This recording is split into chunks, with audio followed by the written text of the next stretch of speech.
Hey, hey, hey, welcome back to Drive Time. I am your host, Craig Pasta Jardula, and we do it live, bringing you all the hot takes, headlines, and unfiltered opinions that matter most. Whether you're stuck in traffic, cruising to work, or just chilling at home, we want to hear from you. Today's topics are all about the big stories making waves, but we're not just here to talk at you. We want to hear your thoughts, your experiences, and your take on everything from the latest political debates to the everyday challenges we face. Remember, whether you're on the left, the right, or somewhere in between, we welcome all points of view. So grab that hands-free device, dial us up, and let's dive into the conversation. What's on your mind? It's Drive Time. Call in now. Wow, it's kind of great when the first question somebody asks you in the morning is, how can I support you? Dollar-wise, financial-wise. That's so much love. Thank you so much. I'm just happy that you're here in the chat hanging out. That's some great support. Second week of the show number 9. Future so bright, gotta wear shades. Not really. It's just that everything is just so. It's a gloomy day in South Florida out here. It's not like it looks behind me over there. It's kind of dark.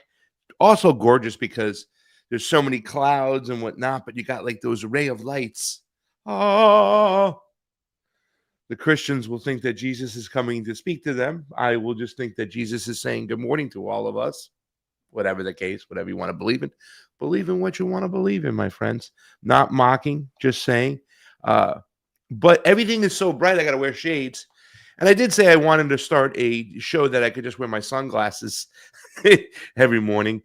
But the truth is that the New York Knicks, and that's why I'm wearing this shirt. I don't know if you can see it. It's an MF Doom, Jalen Brunson shirt. That guy right there. This is kind of like a fun Knicks shirt. I have some other Knicks shirts, and they won Game 1 yesterday in New York. I did the show live in New York yesterday, so we even talked about that. And it's, Pacifica Radio, not a sports radio channel, but we still talked about it, me and Reggie Johnson on the air a little bit about the New York Knicks winning Game 1 last night on the road in San Antonio. Was a lot of fun. So we got that going on. What else going on? Kyle Anzalone will be here today, the big ragu himself. As always, this is a call-in show. If you got something on your mind, something you got to say, 561-247-2721. That's 561-247, Bernie Sanders, Blackjack. Give us a call. That's 2721. A lot of good stuff coming on. I can't wait to talk to Kyle about this because, see, when you go to the Libertarian Convention, I went to my first Libertarian Convention a couple years ago. Was it a year ago? When was the election, Sleepy? By the way, good morning to Sleepy J, who's hanging out in the background.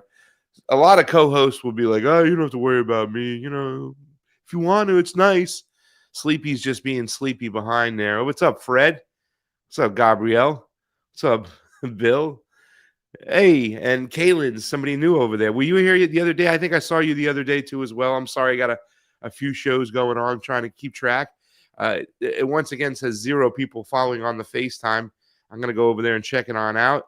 The Rumble numbers, they sometimes don't come through so quickly. Let's see where we're at with the Rumble really quickly. Check it on out. This is Drive Time in the mornings. We're going to be here every day for you at between 8 to 10. And listen, I'm not just patting myself on the back over here, but I'm somewhat proud for doing this because with my mom, taking care of my mom, I would get up every morning with her, make her breakfast. She'd get up between, around the 9 to 10 range. She wanted to get up early. She could get up early, but I would put on Fox News, right? Just to have something different because she's watching Turner Classic Movies all day. This is my mom. And she's a stroke victim and whatnot. I help take care of her. So in the morning, I'm like, let me try to give her something a little bit different. We put music on, 70s music. Even though she's in a wheelchair, my mom's so spirited, she puts her arms up and dances and stuff when she hears good songs. It's so fucking cute. I love that woman. But so I try to put on some Fox News for her, right? Because I can't get RT'd anymore on the cable channel, and I don't want to bring the whole setup and put the computer out there. It used to be pretty cool when you could put RT on there because at least RT's, watchable. Yeah, they get a little slanted and biased, and they're kind of talking about the things they want to talk about. But I would say they're one of the better channels out there still, even with my beef with them right now, because I don't feel like they were fair. I felt like they went out of their way to kind of talk their narrative of what was going on with ICE. Domestically, they're very conservative, right? Very Christian, Orthodox. Well, we're going to talk about the Candace Owens shit, people. Please. Oh, my God. God, I know I'm going to build a group who sees this bullshit coming. We'll talk about that when Kyle gets here. I'm going to save that for Kyle ends alone. But back to what I was saying. I'm proud that I'm here from 8 to 10 every day because there's not a lot of shit on. It really is not. So, I mean, at least we'll be a staple. If you're up early, if you're one of those people, you have a job where you just get up and there's nothing on, we'll be here live. You can join the conversation. You can call on in. You can join the chat. You can do whatever you want. We're going to be here. I'm going to be consistent for you. I've been getting up every day at the crack of 6:45, 6:50. Sometimes I hit the snooze 3 or 4 or 5 times. How many times do you hit the snooze? It depends on the day. Sometimes there's no snoozes. It's like I'll get up before the alarm even sounds. And some days it's like a 3-4 snooze hit button. Bink, bink, bink, bink, bink.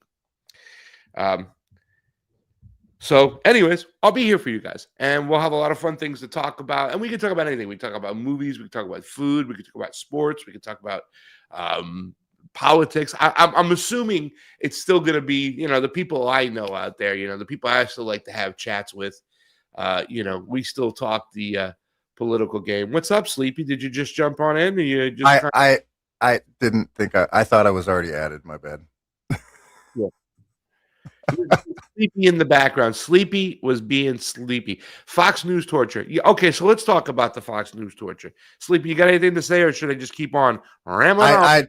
I was rambling. I said all kinds of shit. Then I realized, I'm not even on the stage. You were talking to yourself the whole time? Yes. I specifically said, Sleepy, I don't need just an engineer, man. I need somebody who's going to get on there and talk with me when he fill up some of this dead space. And what are you doing? You're talking to yourself over there. I'm sleepy in both senses of the word today. Guys, did I put my Patreon in the thing? I don't even know if I put it in there. So. Did I? It's not in the descriptions? It should be. Yeah, there's my Patreon. So somebody said, how do I help? You can go over, leave a super chat. You can go to YouTube, do a super chat over there, or you can go to my Patreon. Anything helps, guys. I appreciate it. All the things are listed there as far as if you want to send direct. Scott-ole. It was, I wasn't big on putting my personal stuff always, Sleepy. I always used to like to go through the Patreon, take a super chat, but then we didn't have super chats for a while because, the Convo Couch before we became the Truth Wire. Beautiful mugs, by the way. I got my New York Knicks mugs coming in tonight, by the way, so you'll probably see that tomorrow for game 2. I got to get me a Truth Wire mug.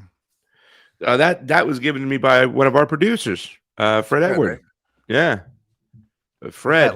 I think Midler bought it for me and Fred just chipped it. Midler's his bird, by the way. So Midler's great. And I'm not a big bird person. Like, I don't know. You got to be like to birds as pets or be cool with birds. You got to have this kind of like birds know, right? Like, I just feel like I have the fear of birds, like the fear I have of playing against poker with women who know what's going on. Like, those women that, you just know when you're lying. Like, you're like, you just automatically turn into a caveman. And you're like, why, of course. But let me say this, Winston. And all of a sudden you sound like, oh. I can't stand it because poker's a game of lying a little bit. You got to bullshit. And I always feel that some women are so in tune, right, that they know when men are bullshit. And they're like, bullshit, call. That's how I feel about birds. Like, and it's not too scary, but, don't want to fucking cross the line. You know what I'm saying? Like, let me just go easy over here. So, yeah, I don't know where I was talking. I was just kind of mumbling, but yeah. I was getting back to talking about, like, not liking to put my personal stuff up there because I would have those other outlets. But now that I put the personals up there, it's kind of cool. Like Nat the cat, she's not here. Send me a few bucks on my birthday. That's always nice stuff too as well. So all that stuff is down below if you want to help on out. Right now, the big help is calling in, right? Because I got to find people. Holy cow. Like, there's some people that are like normies that I said, hey, why don't you call into my show? And they're like, yeah. And then they just kind of blew me off. I don't know. I don't want to sound too intimidating. And so all your information, guys, is taken. I got my pad, I got my pen, I pay close attention to the chat, write stuff down. So we'll make it a fun morning show here every morning, Monday through Friday, 8 to 10 p.m. Eastern. It is drive time in the mornings. More like drink your coffee time in the mornings. Stuff I want to talk about with today, right? So Marco Rubio is on the floor. In fact, you know what? Fred. Who? What? Fred. Hey. Fred. Good morning, Pasta. Good morning, Sleepy. Good morning. This is the real help. My cat just yacked. I need like 5 seconds to go clean that up. Your cat just did what? Yacked. Listen, we got to start bringing pictures of our pets, our cats, our birds. We got to start bringing it to drive time in the morning. Fred, a picture of Midler would be nice so we can put it on up. She actually is in my thumbnail. She's the featured face. Aw. In my profile pic. It was so fun, guys, when I met Fred when in person, knew him for years, talked to him over here. We've talked on the phone before in the past. You're just somebody who's always hanging out. You make connections with them. Remember the first time I met Gabrielle? That was fun too as well. But Fred said something so beautiful about that bird. Like he goes, yeah, this bird kind of saved my life. And I just thought that was so fucking amazing. And she's such a pretty girl and stuff. And she flew over, right? Remember in the kitchen, she kind of flew over next to me. I got a little freaked out, but I wasn't totally paranoid. But I was like, oh, okay, that's kind of cool. She is a social butterfly. It is amazing how much she likes people. I have screened in my front porch mostly. There's a couple of gaps, but she doesn't go for them. But she sits out there and she will talk to the neighborhood. It doesn't even matter if there's no people around. She will sit on the porch and just talk 45 minutes to an hour, just blah, blah, blah, blah, blah, blah, blah, blah. Hello, how are you? I'm pretty. It's a bird is my favorite. She learned that from someone walking past the house. Really? Yeah. She's and she can tell. You can actually tell when people are more spooked about her stepping up on them. She won't use her mouth. She'll just step with her feet. By the way, did you get your? Go ahead, buddy. I'm sorry. No. Most people are. They basically use their beak like a third hand. Yeah. And when she's reaching out, she's just making sure that you're not. You're not what? It's a stable. That the arm is not going to pull away. Oh. It's solid. She can step on it without fear of falling. But if I take time with her and let her know, just easy, and she'll step without using her mouth. You know what, Fred? Make sure you send me some pictures, whether it be email or my camera, and if that's okay with you, of course, too, as well, because I know some people don't like to show pictures of their children online. Candace Owens is in Russia, and she was with her husband. She took a picture and her 2 kids, and they put like flowers and hearts over their children so you can't see them. So, but if you're okay with me putting some pictures of Midler up, we'll put some up over here. Me and Sleepy will kind of work on it. I'll give Sleepy another chore to do so he can hey, Sleepy, now let's put together a photo album. That would just be his 96th and 97th thing to do, Nah, you're not a slave driver, Pasta. I get it done pretty quickly. Because I also said that, once again, look, I don't mind to be the captain of the team, but it's still a team, right? I don't mind to be the Jalen Brunson. Put the weight of the world on my shoulders. Put the game on my shoulders on the line and take care of business. But I still want to be part of a team, right? So, likewise. Yeah. And I've always been that boss. Like when I was in the restaurant business and I was a boss for a while, let it out, man. I'm not going to, I have my ego is not weak. If you got something to say, and you're going to get a little emotional about it, as long as you're not being cutthroat and going below the belt, then get it off your shoulders. You know what I'm saying? Say it.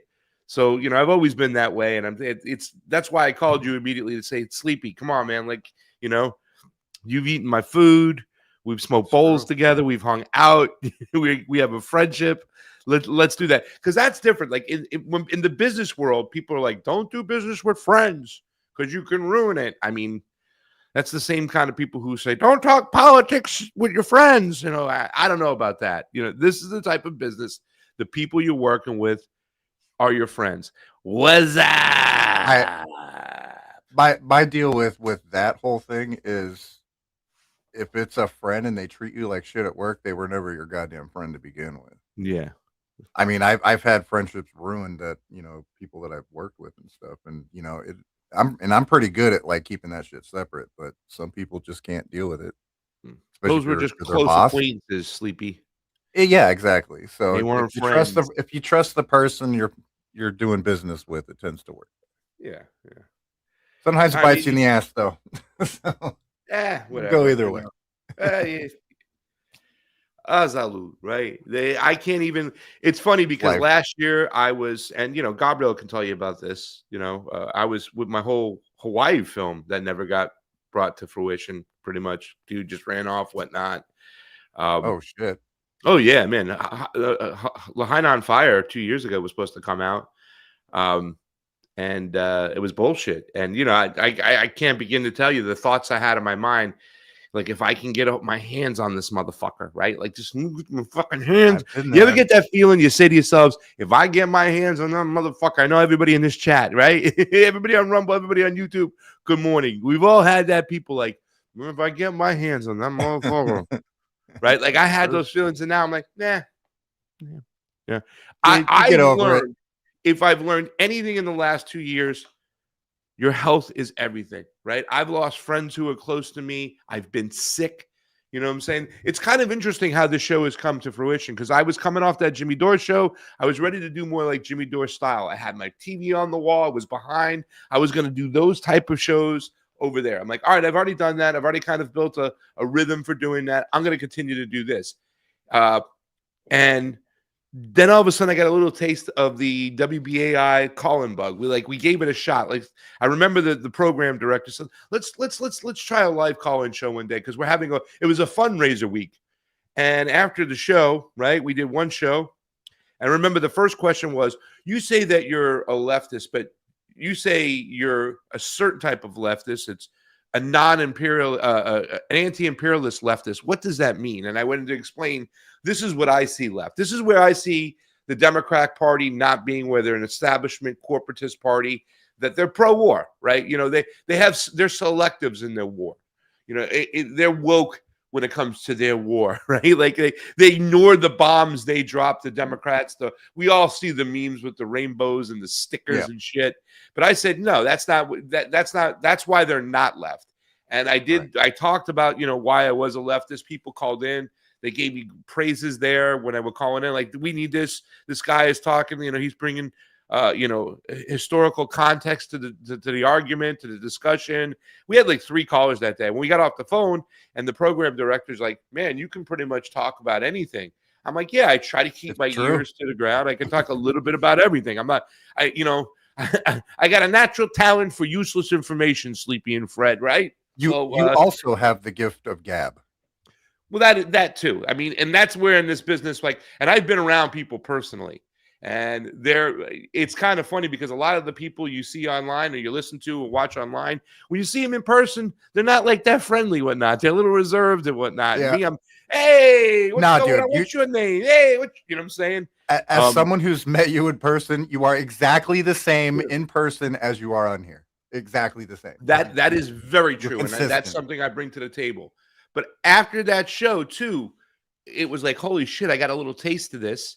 I was going to do the other style, and then I got sick, right? And I was in my bed, and it's kind of funny, because I'm almost like, when people ask me how you doing, I'm like, I tell them I'm 85% better. Now I'm around 90% better, because I'm actually using this Miracle Manuka stuff.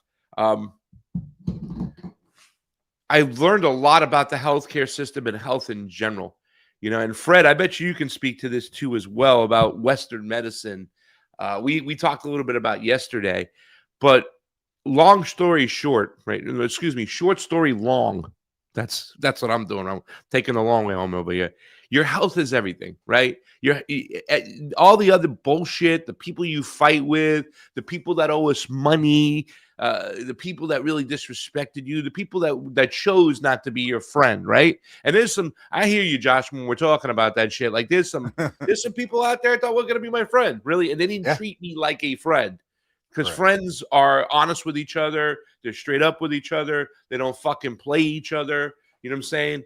They have the decency to tell you what's on your mind. I remember when me and Gabrielle were talking, she told me a long time ago, she goes, anytime I was in a position that somebody was doing something wrong and I was a supervisor or boss or whatever the case may be, I told them what they were doing wrong and I gave them a chance to do it right. I mean, that's more than just a boss. That's like friendship behavior. You know what I'm saying? I got this thing called the love letters, and I'm going to read something. My friend who I lost, my friend Sanj, I remember us having an argument one time, and I told her, I'm like, hey, man, it was like one of the few times we had an argument, but I told him, like, hey, and I could have took it really personal, and I think people take things too personal, but I didn't. I just told her what the fuck was wrong, what's up, and I said, please don't do that again. She never did it again. That part of our relationship is good. That's what a real friendship is, right? You know what I'm saying? Honestly, when you're just straight up and honest with fuck each other, no matter what. Go ahead, Sleepy. I was just saying honesty. I mean, that's yeah. That's what real friendship is. Yeah. Fred, you called in. You got anything to say over there, buddy? Yeah, I had a friend, a guy I worked with, who was a friend, and I was living in Nashville, and I was just in a rut. I wanted to get out, and I knew I could get into community colleges in California fairly cheap. It was only $150 a semester at the time. So I'm like, okay, I'm going to start saving up, and I'm going to move to California. And I told a couple of people and started saving money. And he said, "Oh, can I come along?" I was like, "Hey, no, you come along. 2 people, we can afford a place easier. Split the bills, split the rent. It's a little higher in California than in Nashville." And I said, "But you have to have you have to have a nest egg. You have to have some money to pay for stuff." We got all the way up to the day before. We were packing up the U-Haul, and he had nothing saved. Yeah. But on top of that, after I decided to move, and I said he could ride with me and come with me, he started dating this girl, and she decided she was going to move to California too. I said, great. 3 people, we can split the rent 3 ways. We can get a bigger place. Mm-hmm.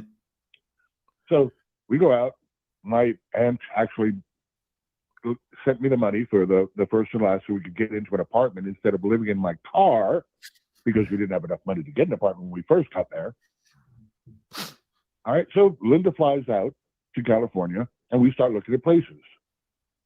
And I'm like, okay, $300 is the most I can spend per month for rent. So we start looking at the $900 range. And Linda keeps picking these places that are $1,200 and $1,500 with 3 bedrooms. I'm like, we don't need 3 bedrooms. We only need 2 bedrooms. Oh, no, we have to have a third bedroom because people will come and visit. I go, okay, we're splitting it 3 ways that we can hopefully we can find something. Find a place, 2 bedrooms, $975. And she thinks they're just going to pay half because they're getting only 1 bedroom. And I bring it up, hey, split it 3 ways. There's 3 of us. No, we're only taking up 2. I said, that's not what we agreed to. Doug, that's not what we talked about. He said, well, I don't remember having that conversation. I'm like, excuse me. So what turned out, we moved to the house, and they start cooking, but they only cook for them, even if I'm home. I'm home, I cook, I make extra. Oh, they don't want to have a community house. They just want to do their own thing. This goes on for months. Mm-hmm. I can figure out what's going on. I don't bring it up. I just deal with it, eat my food, pay my bills, and do as much as I can away from the house. I start noticing that things around the house are like disappearing. Uh-oh. And the boxes are piling up in the garage. I say, you guys moving? No, we don't have any plans to move. Yeah, I know how this is. We're packing up the house. Because they were moving back to Nashville and didn't want to tell me. So how'd you get out of that situation? Well, it happened in the spring, and I was getting ready to go to Germany for the first time for 2 months. I had 2 weeks where I didn't have a place to live because they moved out. Like, I don't know, it was May 31st, and I wasn't leaving for Germany until the 12th of June. Uh-huh. And they just like, okay, we're moving out. We're leaving. This is the day we're leaving. Sorry we didn't give you any advance warning. Yeah. I'm just blew my mind. I worked with this guy for 2 years. I didn't really care much for Linda, but she was a little bit controlling. Actually, what the How long ago was this, by the way? This is 98. Damn, you're telling this story like it happened in 2025. All right, No, so that's a lot. Talk about friends and honesty, and yeah. It was just mind-boggling that it was got so twisted. I was being honest. Yeah. I mean, I actually got attacked. There was one big huge fight. Stop eating our food. I'm like, the only thing I eat is leftovers that have been in there a week. Like, what are you talking about? You put the leftover pasta in the refrigerator and you don't look at it for a week? I'm gonna eat it. You're obviously not gonna. Well, yeah. A spoon full of ice cream had been taken out of a half gallon. And they thought I had done that. They thought I had stuck a spoon in the ice cream and ate it. And by sticking a spoon in the ice cream, I got my germs in the ice cream. Jesus. So she had to throw it away. I was like, okay, first, if I was going to eat some ice cream, I'd make a bowl. I wouldn't just take one spoonful out of the ice cream. And second, if I just took one spoonful out of the ice cream, I didn't lick the spoon before I put it in the ice cream. How kind of the nuts are you? I don't know. Maybe you should have. Fred Edwards, ladies and gentlemen, telling a story. I had a great summer in Germany. It all worked out, Fred. Oh, definitely. I do not regret it. I mean, I had a great time. I met a whole bunch of people in Germany, and I mean, I had a great summer, traveling all over from North Germany to South Germany. But Kyle's here. Yes. I'll get off the phone, and I'll talk to you later. Fred, thank you so much. Make sure you put the ice cream in a bowl. Do not go with that spoon. That greasy, dirty spoon. And if Kyle can tell you, I call him the big ragu. Kyle, if spaghetti's in the refrigerator, pasta, macaron, whatever you want to call it's in the refrigerator for more than 2 days, I think it's free game. Am I right or am I right? That's right. I mean, I'm not big on eating leftovers after 2 days. So if I leave it for 2 days, you're doing me a favor by eating it so I don't have to clean out the Tupperware and everything. Now you got to clean the container. That's right. You clean up after yourself and you can eat it. That'd be the only thing. Now, sticking your spoon in the ice cream, that's just marking your territory. That's the way you claim that quart of ice cream. That's now your ice cream. Yeah. That's your ice cream right there. They didn't know Fred was claiming the ice cream. Fred, we love you. Love you too. Oh, I emailed a couple of pics of Midler. All right. I'm gonna shoot those over to Josh. All right, Later. Guys, we're here in the morning, drive time in the morning, 561-247-2721, 561-247-2721. You can talk about whatever you want. Ice cream, spaghetti in the refrigerator, New York Knicks winning game 1, Kyle Angelone's heirloom tomatoes. You know, I did think about you yesterday because I'm in the kitchen and I made pork chop with vinegars. And you might know that dish. It's an Italian dish where you use like the sweet cherry peppers, you sear the pork, a little flour, a little butter. You hit it with the white wine. You put the peppers in. You put the stock. You cook it down. I got to make things like soft and braisy for my mom so she can eat them, right? So I was making that yesterday. I had some red bliss potatoes. By the way, I saw somebody in the chat there that I know, friend of mine. I used his rosemary, olive oil, salt, and pepper to these nice potatoes, and I roasted them little fingerlings.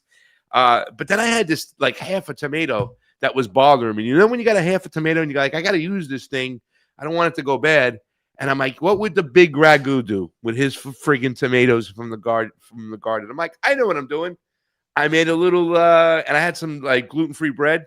You would probably wouldn't have done that, but I did that. I made a little because I had some basil too as well, some garlic, a little balsamic. I made a little bruschetta, and everybody got one little piece of big bruschetta, which is chopped tomatoes, garlic. You can use balsamic vinegar if you want, or regular vinegar. I use a touch, salt, pepper, olive oil. That's it, and you put it on some toasted breads. So I thought about you yesterday. We had a little bruschetta in your honor last night at the dinner table. Just want to let you know, Kyle, you're more than just a Thursday guest. Well, thanks. I gotta get that pork chop recipe from you because I'm pretty sure my nana used to make that. She passed away when I was pretty little, so I don't remember all the food she made, but that one sounds really familiar. And man, that woman could cook. Yeah.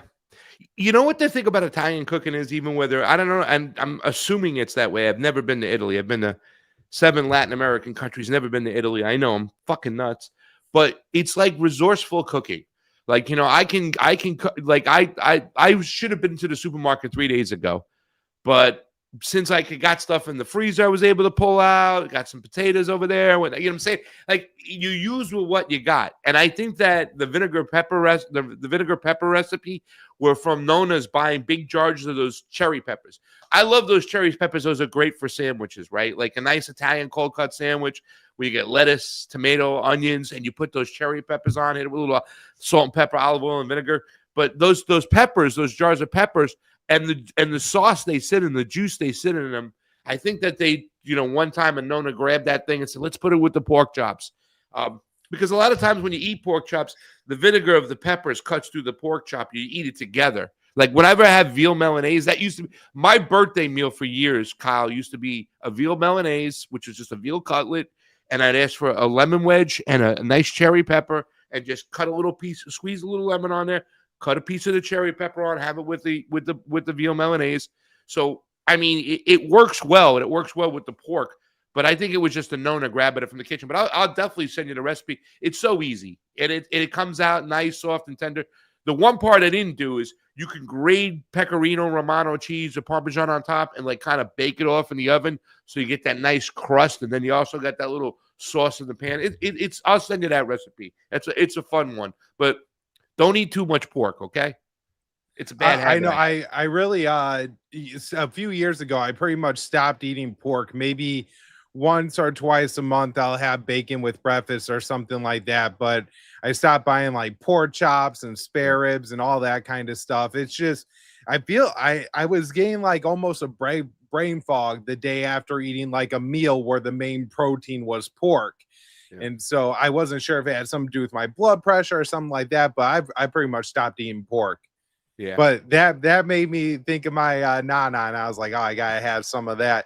But you're definitely right about the Italian, like just scavenger cooking kind of thing. My wife gets a kick out. She'll say, we don't got nothing at home. We got to go to the store. I said, let me look in the fridge. I whip up a beautiful meal for her in like a half hour. She goes, what recipe did you use? And I said, well, I had chicken, I had tomatoes, I had some leftover pasta, or what? I just threw it all together and made it work. We have a knack for that. And somebody put chicken scarpiello. That's another one. You can do the scarpiello instead of the because they use the vinegar peppers in that one too, instead of the pork chops and stuff. You're funny to me. Like once or twice a month, I'm like once or twice a week with pork. Man, I'm bad with it. The other day I made a BLT on a gluten-free bread.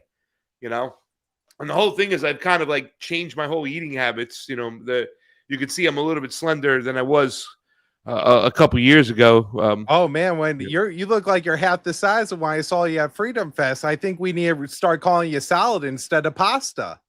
Call me Angel Hair, maybe. Call me Angel Hair. Well, let's get to it, guys. The lines are open. 561-247-2721. That's 561-247 Bernie Sanders Blackjack. $27 donations. And Blackjack is 21. So that's how we get to Bernie Sanders Blackjack. It just happened naturally because I was looking at the numbers to pick. Josh tells me Sleepy tells me we got some things to do to tune up on the software and all this other bullshit. If you're in the queue, right, guys, if you call in and you're in the queue, mention it on the chat too as well. And let's get some people up. Where's Snorky? Is he sleeping in today? That he's not allowed to do that. Bill was here bright and early, promoting the show, going around, screaming the news. He's like that. Well, what's the guy who used to say the British are coming? Is that Paul Revere? Yeah.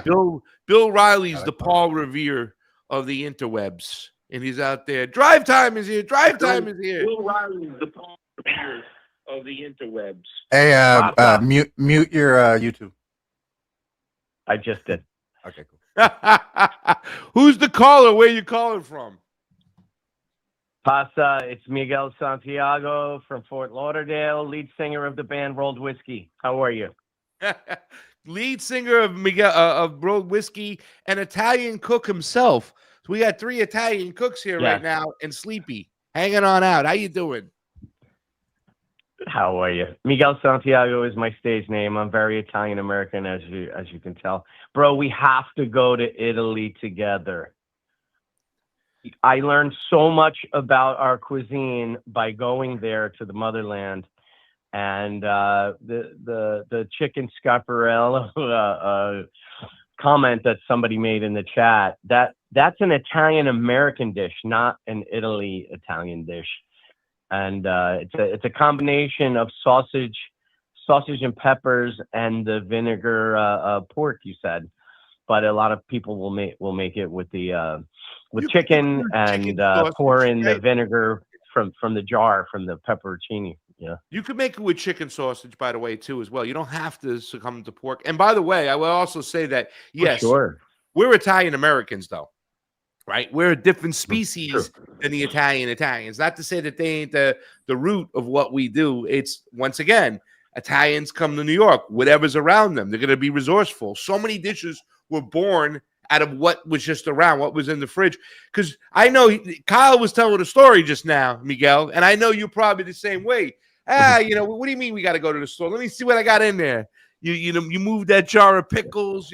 Oh, look, I didn't know I had this over here, over there. And the next thing you know, your wife's sitting down, or your girl's sitting down, or your boys are sitting down, and you got a beautiful Italian meal right in front of you. Come on now. Yeah, we'll make something out of nothing. There are certain rules, though. There are certain ingredients you don't mix together. Okay. Yeah, but if you're creative enough and your kitchen is resourceful enough, you have the right spices, you have the right herbs grown in your garden, you got something in the freezer, something in the something in the refrigerator, something that's been sitting on the counter. You'll figure out a way to put it together without breaking too many rules, and it'll taste delicious. Again, that's when you hit your bingo card, Miguel. You hit the bingo card when it's least wait. I didn't go to the store. You got something in the fridge, something in the freezer, something in the counter, something in the cabinet, right? You're using all the resources. Oh, shit. Oh, what I got over here? Bingo. Right. Yeah. And I learned that from being a broke college kid at the University of Florida, with the rule book that I learned from my mother and my grandmother in the back of my head, knowing that you don't put cheese on fish, or, certain rules that Italian Americans have. Yeah. But about cheese going to Italy. Fish? Why? Yeah. Why? You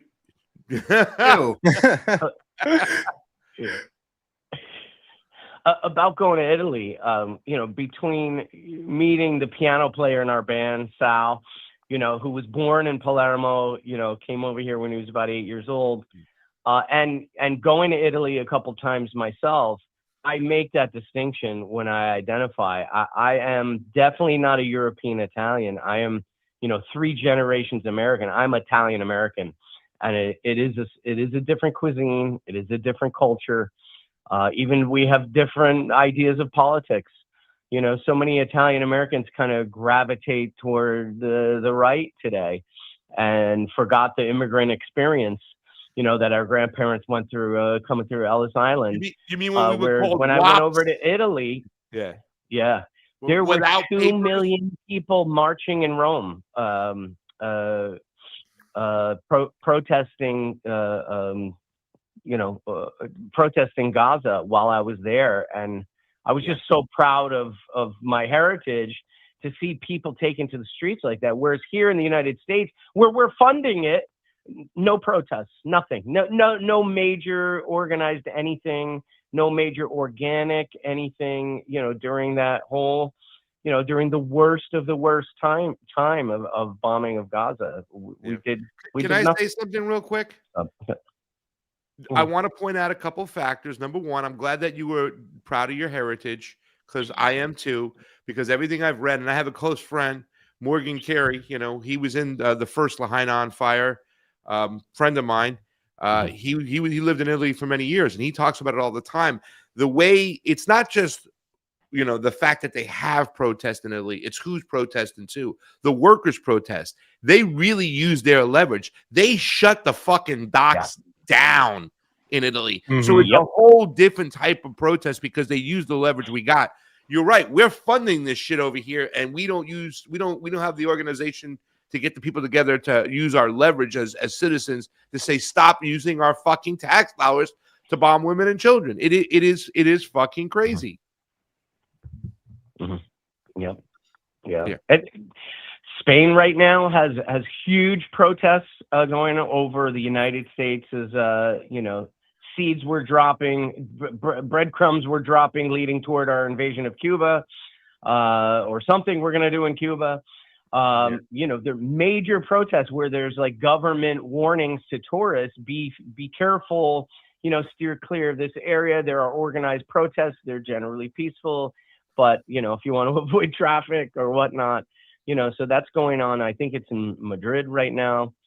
And there was, and at the same time, there are huge protests in France. Also, like tourist warnings. I got a friend from high school that's out there right now in France. And he's getting all these warnings of, what to steer clear of. But, when it happens in this country, it's different, and it's for different reasons.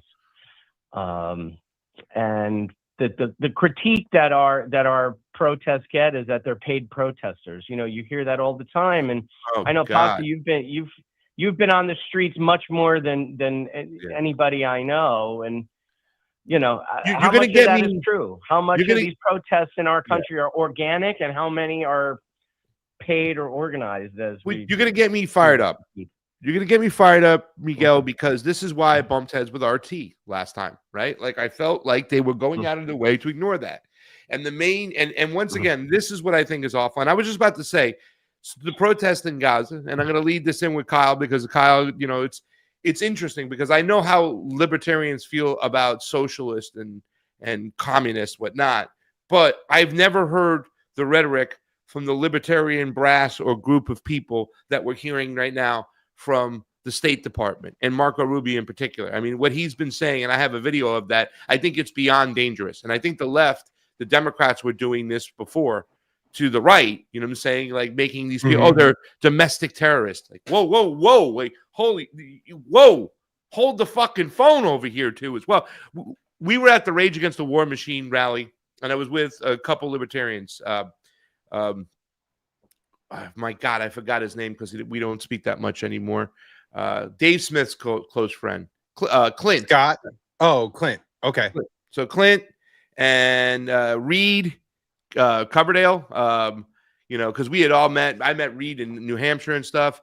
And I was like, let's go to this party. It's a communist party. It's Caleb Maupin's party. We're going to go down there. And I was taking libertarians. We were walking down, and they would make a joke. They were like, hey, man, just remember, they want to kill us. And we were like, I'm like, oh, shut up. But it is a communist party, so you can only have one hot dog or one hamburger, right? Like, you're only allowed your certain rations.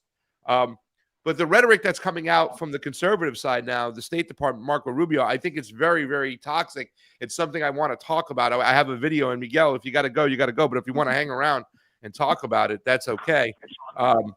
But, I mean, the left, the woke left, is the only ones who got in the street for Gaza. And I've said this before. A broken clock is even right twice a day. They also got in the street for the anti-ICE protest, which there were some libertarians in the street there too, because they're like, no, fuck this Gestapo, unconstitutional. A lot of the libertarians that got in the streets that I met in Minnesota that I talked to were pissed off when the ICE director said that they can go into houses without warrants. That was like a bridge too far. I was like, bullshit. No, fuck off. They don't have to show their face. They don't have to identify themselves. But I was trying to show because the rhetoric on TV was, and it was coming from Donald Trump and Fox News was repeating it, is you're right. All these protesters are paid. And I've been to many protests. The Convo Couch, we made our bones going to protest. I've been to at least 24 Black Lives Matter protests, right? I've been to Defeat the Mandates. I was at January 6th. I mean, I go to all protests across the board and talk to everybody there when I'm there to see what's going on. The worst thing we can do as a society is try to degrade the fact that we are out there for a reason. You might not agree with that reason why they're out there, but don't try to ignore the fact that they're out there for a reason. And when they're saying, oh, they're getting paid, that means that they really don't care about the reason. No. The people in the streets in Minnesota were out there because they saw an unjust Gestapo fucking unconstitutional task force paid with their dollars, and it was terrorizing their communities. And I think a lot of conservatives in this country don't realize that there's a lot of us who don't look at the immigrant as a big problem, that we understand that we come from a nation of immigrants. We're a nation of immigrants, right? Like we were called WAPs, Italians, without papers. They didn't know where we were. They didn't know who we are. They didn't know where we were coming from, but we were let in. Why are we the Italians today denying that same story to the immigrant today? Well, they're violent today. No. Immigrants, legal and illegal, or if you want to call them undocumented workers, I don't want to offend anybody out there because I hate using the term illegal for a human being. They're booked at a far lower rate per capita of people in the United States. If we're talking the fucking problem, then it would be white men like us. Statistically, per capita create more problems. When people get killed, they usually get killed by someone they know, not the immigrant hiding in the shadow that's just coming out to kill them. So I felt that they kind of buried that information, RT. Now, I know they wanted to play nice to get back in the United States, and they probably didn't want to piss off the Trump, administration. So maybe they went a little soft-handed. They weren't awful about it, but I did want to show that point. I talked to about 12 different protesters in front of the ICE building, the federal building where the ICE was stationed, by the Alex Peretti Memorial. And I said, are you out here? Are you paid to be out here? No. Why are you out here then? Followed it up. I pressed them, and I showed that most of these people are not being paid to be out there. Now, you might not agree with them being out there, but you should acknowledge the fact that they're out there, because if we do that as a society, we can then find a compromise and say, okay, they feel passionate about this, like they feel passionate about that. I've said this before. I'm probably one of the only cats out here that will tell you I support the anti-ICE protesters in Minnesota who protested peacefully, right? Because that was the majority of them. I support them. I also support the people who protested peacefully on January 6th at the Ellipse and in the Capitol for the Stop the Steal rally. I support both those protests. So, I mean, it's very important we get to these points so we understand each other, so we can find some compromises in society. And all the mainstream media, this administration, the last administration, Republican, Democrat, red team, blue team, all they want to do is pump divisive information down your throat, left and right, to keep we, the people, divided. Miguel, I'm sorry, I rambled on your time.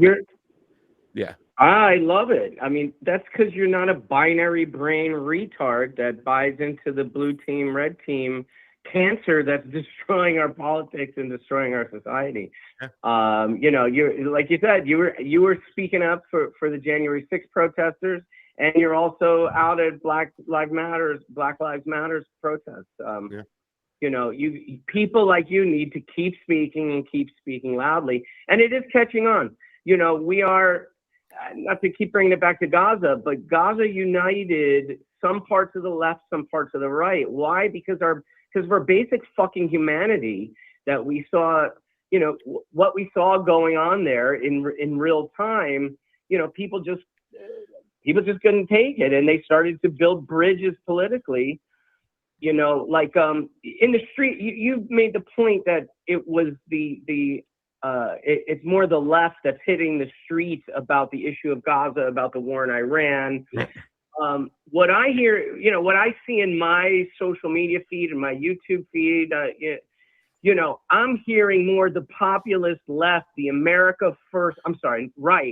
populist right, the America First right that is the most vocal from the very beginning about Gaza and about the war in Iran, the Tucker Carlsons, the Candace Owens, the Dave's a libertarian, Dave Smith, but he leans right as well. In the podcast space, I'm hearing more of the populist right speaking out against this. And yes, more at the street level, I hear the more of a traditional left, anti-war left that we grew up with, speaking out against it. But there is a bridge that's being built there. We want to jump in there, Kyle. You have some thoughts. Yeah, I mean, I guess I got a lot of thoughts on the issue. I do think that the war in Gaza, the genocide in Gaza, spanning the Biden and the Trump administrations, has created more pressure for there to be less resistance to libertarians working with people who I would call you guys leftists more than like communist or something like that, where I feel like very few of the people on the left who I really respect would actually identify as some sort of communist or Stalinist.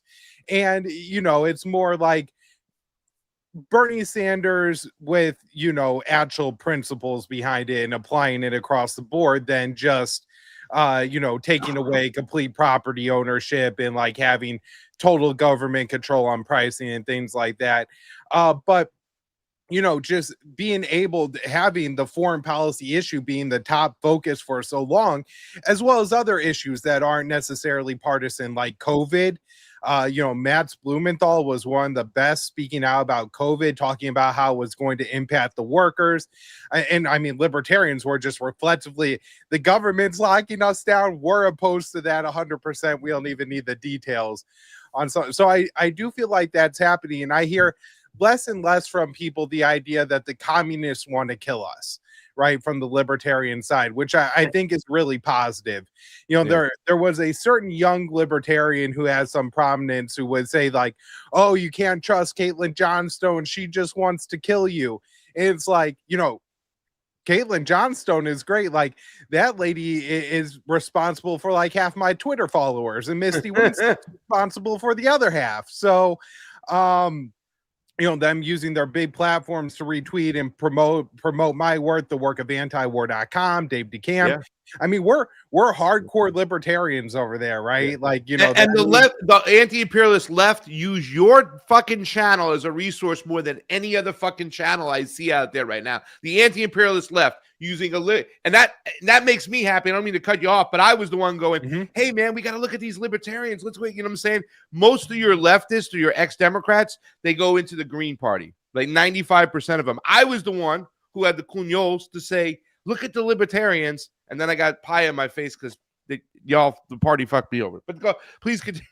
Well, look, anytime you're getting involved with a political party, you're going to end up being very disgusted with the results I have found. So, yeah, I think the culture is where it's at, and that's where we need to engage.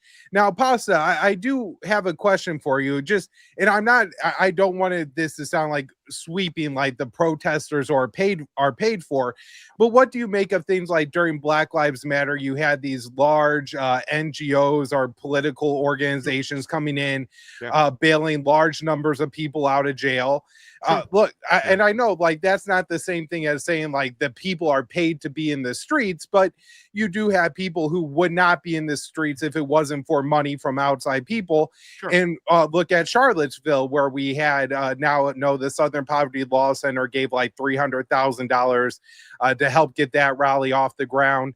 And then I think sometimes when people say that the protesters are paid for, they actually are just saying that it's inorganic in some way. And that could be, federal involvement, which I think is, what you had on like January 6th, right? Where you had a lot of peaceful people, but if you have a peaceful protest with some people who know they essentially have immunity because they're connected to the feds, they could get violent. Once that mob mentality takes over, you got one guy violent, you're going to have 10 other guys violent, then you're going to have 100 guys violent. So, I mean, is there some level of inauthenticity in the American protest movement that you see? Yeah. Well, I'm glad you asked that. I'm going to explain that right now. Miguel, you hanging around for a little bit? Yeah, I can stick around for a little bit. Cool. If you got to go, just let us know in the chat, whatever, and stuff like that. Guys, you're listening to Drive Time in the mornings. You can call in 561-247-2721, 561-247, Bernie Sanders Blackjack. That's 2721. It is Thursday. That means the big ragu himself, Kyle Anzalone, is our co-host. I got Miguel Santiago, another Italian man whose stage name is Miguel Santiago from Rolled Whiskey, on the line. We're talking about protests. We're talking about how the Italians made us proud, whatnot. Now, we were talking about the fact that I felt a lot of my work in Minnesota was a little bit kind of sidelined because I was trying to prove a point that the majority of protesters are not being paid, that they're out there because they emotionally felt a reason to get out in the streets, right? You have to have a desire and a want to say, I'm going to get on the streets. And Sleepy, if you could put a little banner down below, we're talking protest. Are they protesters? Are they paid or not? Maybe we can put that along the bottom of the screen so people know what we're talking about. That would be fun. All right, so let me talk about this. The Big Ragu asked the question, what about the money, some of the funding that is coming in there? We have seen examples about people getting bailed out or big organizations throwing money to get people in the streets. Yes, there is some form of funding at some protests. Some protests are different than others. The No Kings protest, that's kind of mainly thrown by all these different groups together. Remember the women's protest with the pussy hats. There's a lot of money that's thrown into there by corporations, right? Their idea of putting money into those protests and starting those protests, and they go to their Democratic Party list. They look for their establishment-friendly, Karens of sorts, the cappuccino communists, I like to call them, because they're not really communists. I call them latte liberals or whatever you want, you know what I'm saying? Somewhat privileged in their life, and they play the, oh, my God, you're racist, I'm not, lesser of two evil mentality. That's why I'm a Democrat, and I hate the Republicans. Those are the people who are usually called upon to get out in the streets, and they have big lists, and they have money, and they can afford to do it, right? But there are protests like the ones in Minnesota that are a little bit more organic. Now, those protests are, in Minnesota, that particular last big one, in which that the very next day, Tom Hooman had arrived. Greg Bavino had been sent packing, and Tom Hooman says, we're going to change of tactic. We're going to take a lot of ICE agents off the streets. The governor now, Tim Walsh, has agreed to let us go into the prisons. So that's a good trade-off, and that's something that should probably have done from the get-go. So they wouldn't, put people on the streets. That's a whole nother conversation. So we're going to change it up. That protest had 100,000 people in like 5-degree weather in Minnesota. That was the whole fucking impressive part. Like, wow. Fred Edward, who was on earlier, pointed out when I was watching, he's like, man, look at the signs. You can see how the signs, how they're all just like handmade and they're different. They're not uniform. At the No Kings protest, you could see the uniform signs. Somebody printed out a bunch of signs and handed them all over. The difference between that protest and the Minnesota protest is that they're trying to control the narrative in the corporately sponsored protest. They don't want to make it about the system. They want to make it about being anti the other team. In this case, Trump. They've done this before. What? It's a parade. It's a parade. Not yeah, a protest. But once again, it's narrative management. The message is it's No Kings, being anti-Trump. Don't go after the system itself. That's why you have to really go to those protests, because other groups show up. They use it as an opportunity to push a different agenda, which might be a little bit more in line with actually being organic and going after the system itself. Like, you'll never see an anti-war message in the No Kings protest, because all the people who are organizing it are pro-Ukraine Russia war. They're Democratic Party affiliates. Yeah. So they want to control the narrative and stuff. Minnesota, it was organic. You look at the signs, they're not mass-produced. But they were started from the persons who threw those rallies were groups that they're not crazy about me. These are the leftist groups that are not crazy about me. Groups like the PSL, Party of Social Liberation, that kind of thing. DSA, Democratic Socialist of America, Answer Coalition people, Code Pink and whatnot. There are small groups that started those protests, and they just caught on fire because people cared about the cause. But you will always have different groups that come in that will advocate, got a couple bucks, lawyers groups, they'll help bail protesters out, whatnot. But in that particular march, right, or protest in Minnesota, it was all organic. And I talked to so many people there, and they just felt compelled to get in the streets because they thought ICE was just coming in, terrorizing their neighborhood, right, their neighbors. they also felt very strong about the Somalian community, right? And they were really upset what was going on with Fox News and this guy Nick Shirley. They were promoting this argument that there's this, you know, fraud in with Somalians taking place, and they were really being. I thought it was racist because they were really just trying to justify and manufacture consent for constantly bombing Somalia. People don't realize that we bombed Somalia like 100 because of antiwar.com. You can follow it on antiwar.com. I would go to antiwar.com and it'd say, oh, United States bombed Somalia for like the 130th, 131st time. So I know a lot of libertarians were probably going, okay, I'm putting this together. They're demonizing the Somalian community. That's the Trump administration because they want to manufacture consent from bombing them. That's why they were doing it. Literally, 40 people have been arrested. 40 Somalians have been arrested working with inside leaders like Karens and Susans in fucking Minnesota, right? Like 40. There's 110,000 of them in that community. How fucking dare you kind of fucking demonize that whole community? And a lot of people in Minnesota were pissed about that. You're demonizing our immigrant community. You're demonizing our Somalian neighbors. Fuck you. And it's so funny because, you know, constitutions, little small constitutions, were always given out at Republican rallies, right? Whenever I went to a Save the Children or a Stop the Steal, there'd be constitutions all over the place. But once they get in power, they piss and shit over the constitutions. Now there were constitutions being given out at the fucking Minnesota protest. I was like, you guys, like, you love to talk about the Constitution when you're not in power. As soon as you get in power, you piss and shit all over the Constitution, and you don't want to talk about the Constitution anymore. You know what I'm saying? Both parties do it. What's that? Both parties shit on. Both parties shit on different parts of the Constitution. Yeah, it's terrible when they're in power. When they're in power, it's okay to then piss and shit against. You know what I'm saying? So that's what's happening now. The right. I mean, like, how can you guys? So many people. You're a constitutionalist. It says due process is for everybody. Everyone has a right to due process. In fact, I thought that's the reason what separated the United States from all the other countries is that we give people their chance, their shot in court to prove whether they're innocent or guilty, and they're innocent until proven guilty. I thought that's what makes us great. We don't have dictators or kings, but you know, I mean, that's beside the point. But to get back to the big question, the final answer, that's where you're going to see some money. People will try to come in. They'll try to co-opt. They'll try to steer the message. They'll try to make it an anti-Trump message just so they can try to lobby to get themselves, the Democrats, back in power rather than talk about a system as a whole. But the good thing is, like I said, no King's protest, corporate event, corporately sponsored, still the majority of people, just like the Black Lives Matter protest. You might not agree and think that racism is not a problem in the United States, right? But those people from Black Lives Matter who come out there and they feel that way, we should listen to them. They have a case to be made, right? I don't want to weaponize race the way the left does in this country and stuff like that. But, you know, maybe Miguel, you could speak to this. Black people make up less than 20% of the population, but yet the prison system in America is like 45% black men in that prison system. There's something wrong going on over there. And you hear these statistics all the time, like white people getting prosecuted for smoking marijuana versus black people getting prosecuted for marijuana. You can't ignore those particular, you know, systems. And it's a systemic business, right? It's a systemic issue because it comes from the system, because it's also built on profit. Homelessness, there's profit to be made in. Jailing people, there's profit to be made in.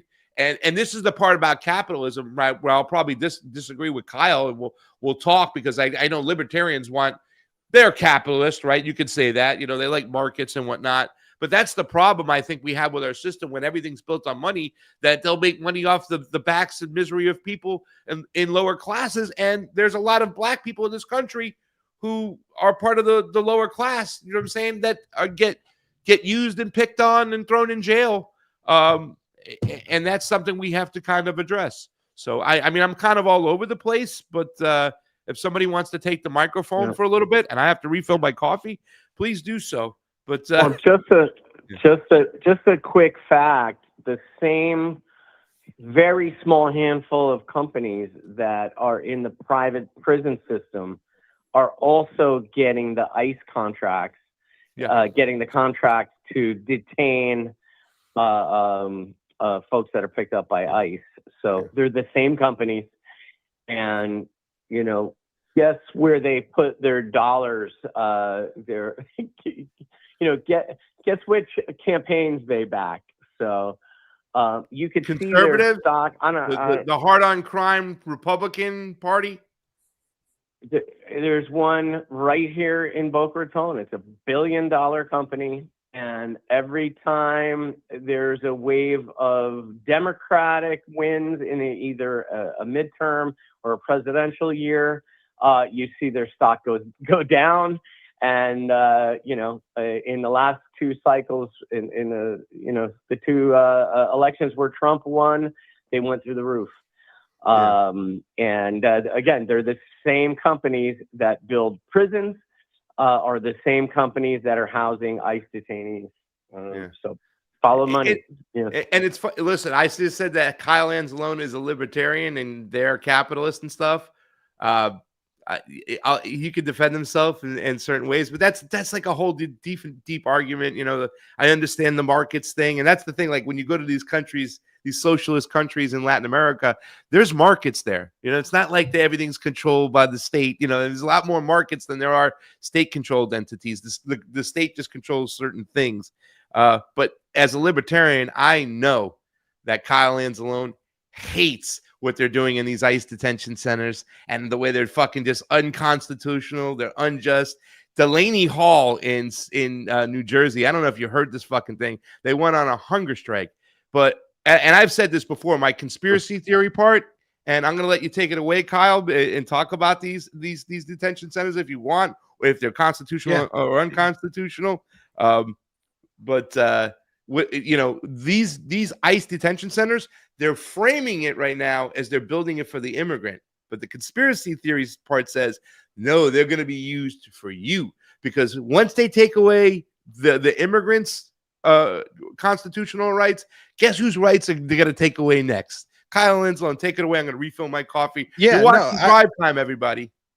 As a libertarian, I am 100% opposed to any kind of government like handing out contracts to throw people in prisons, right?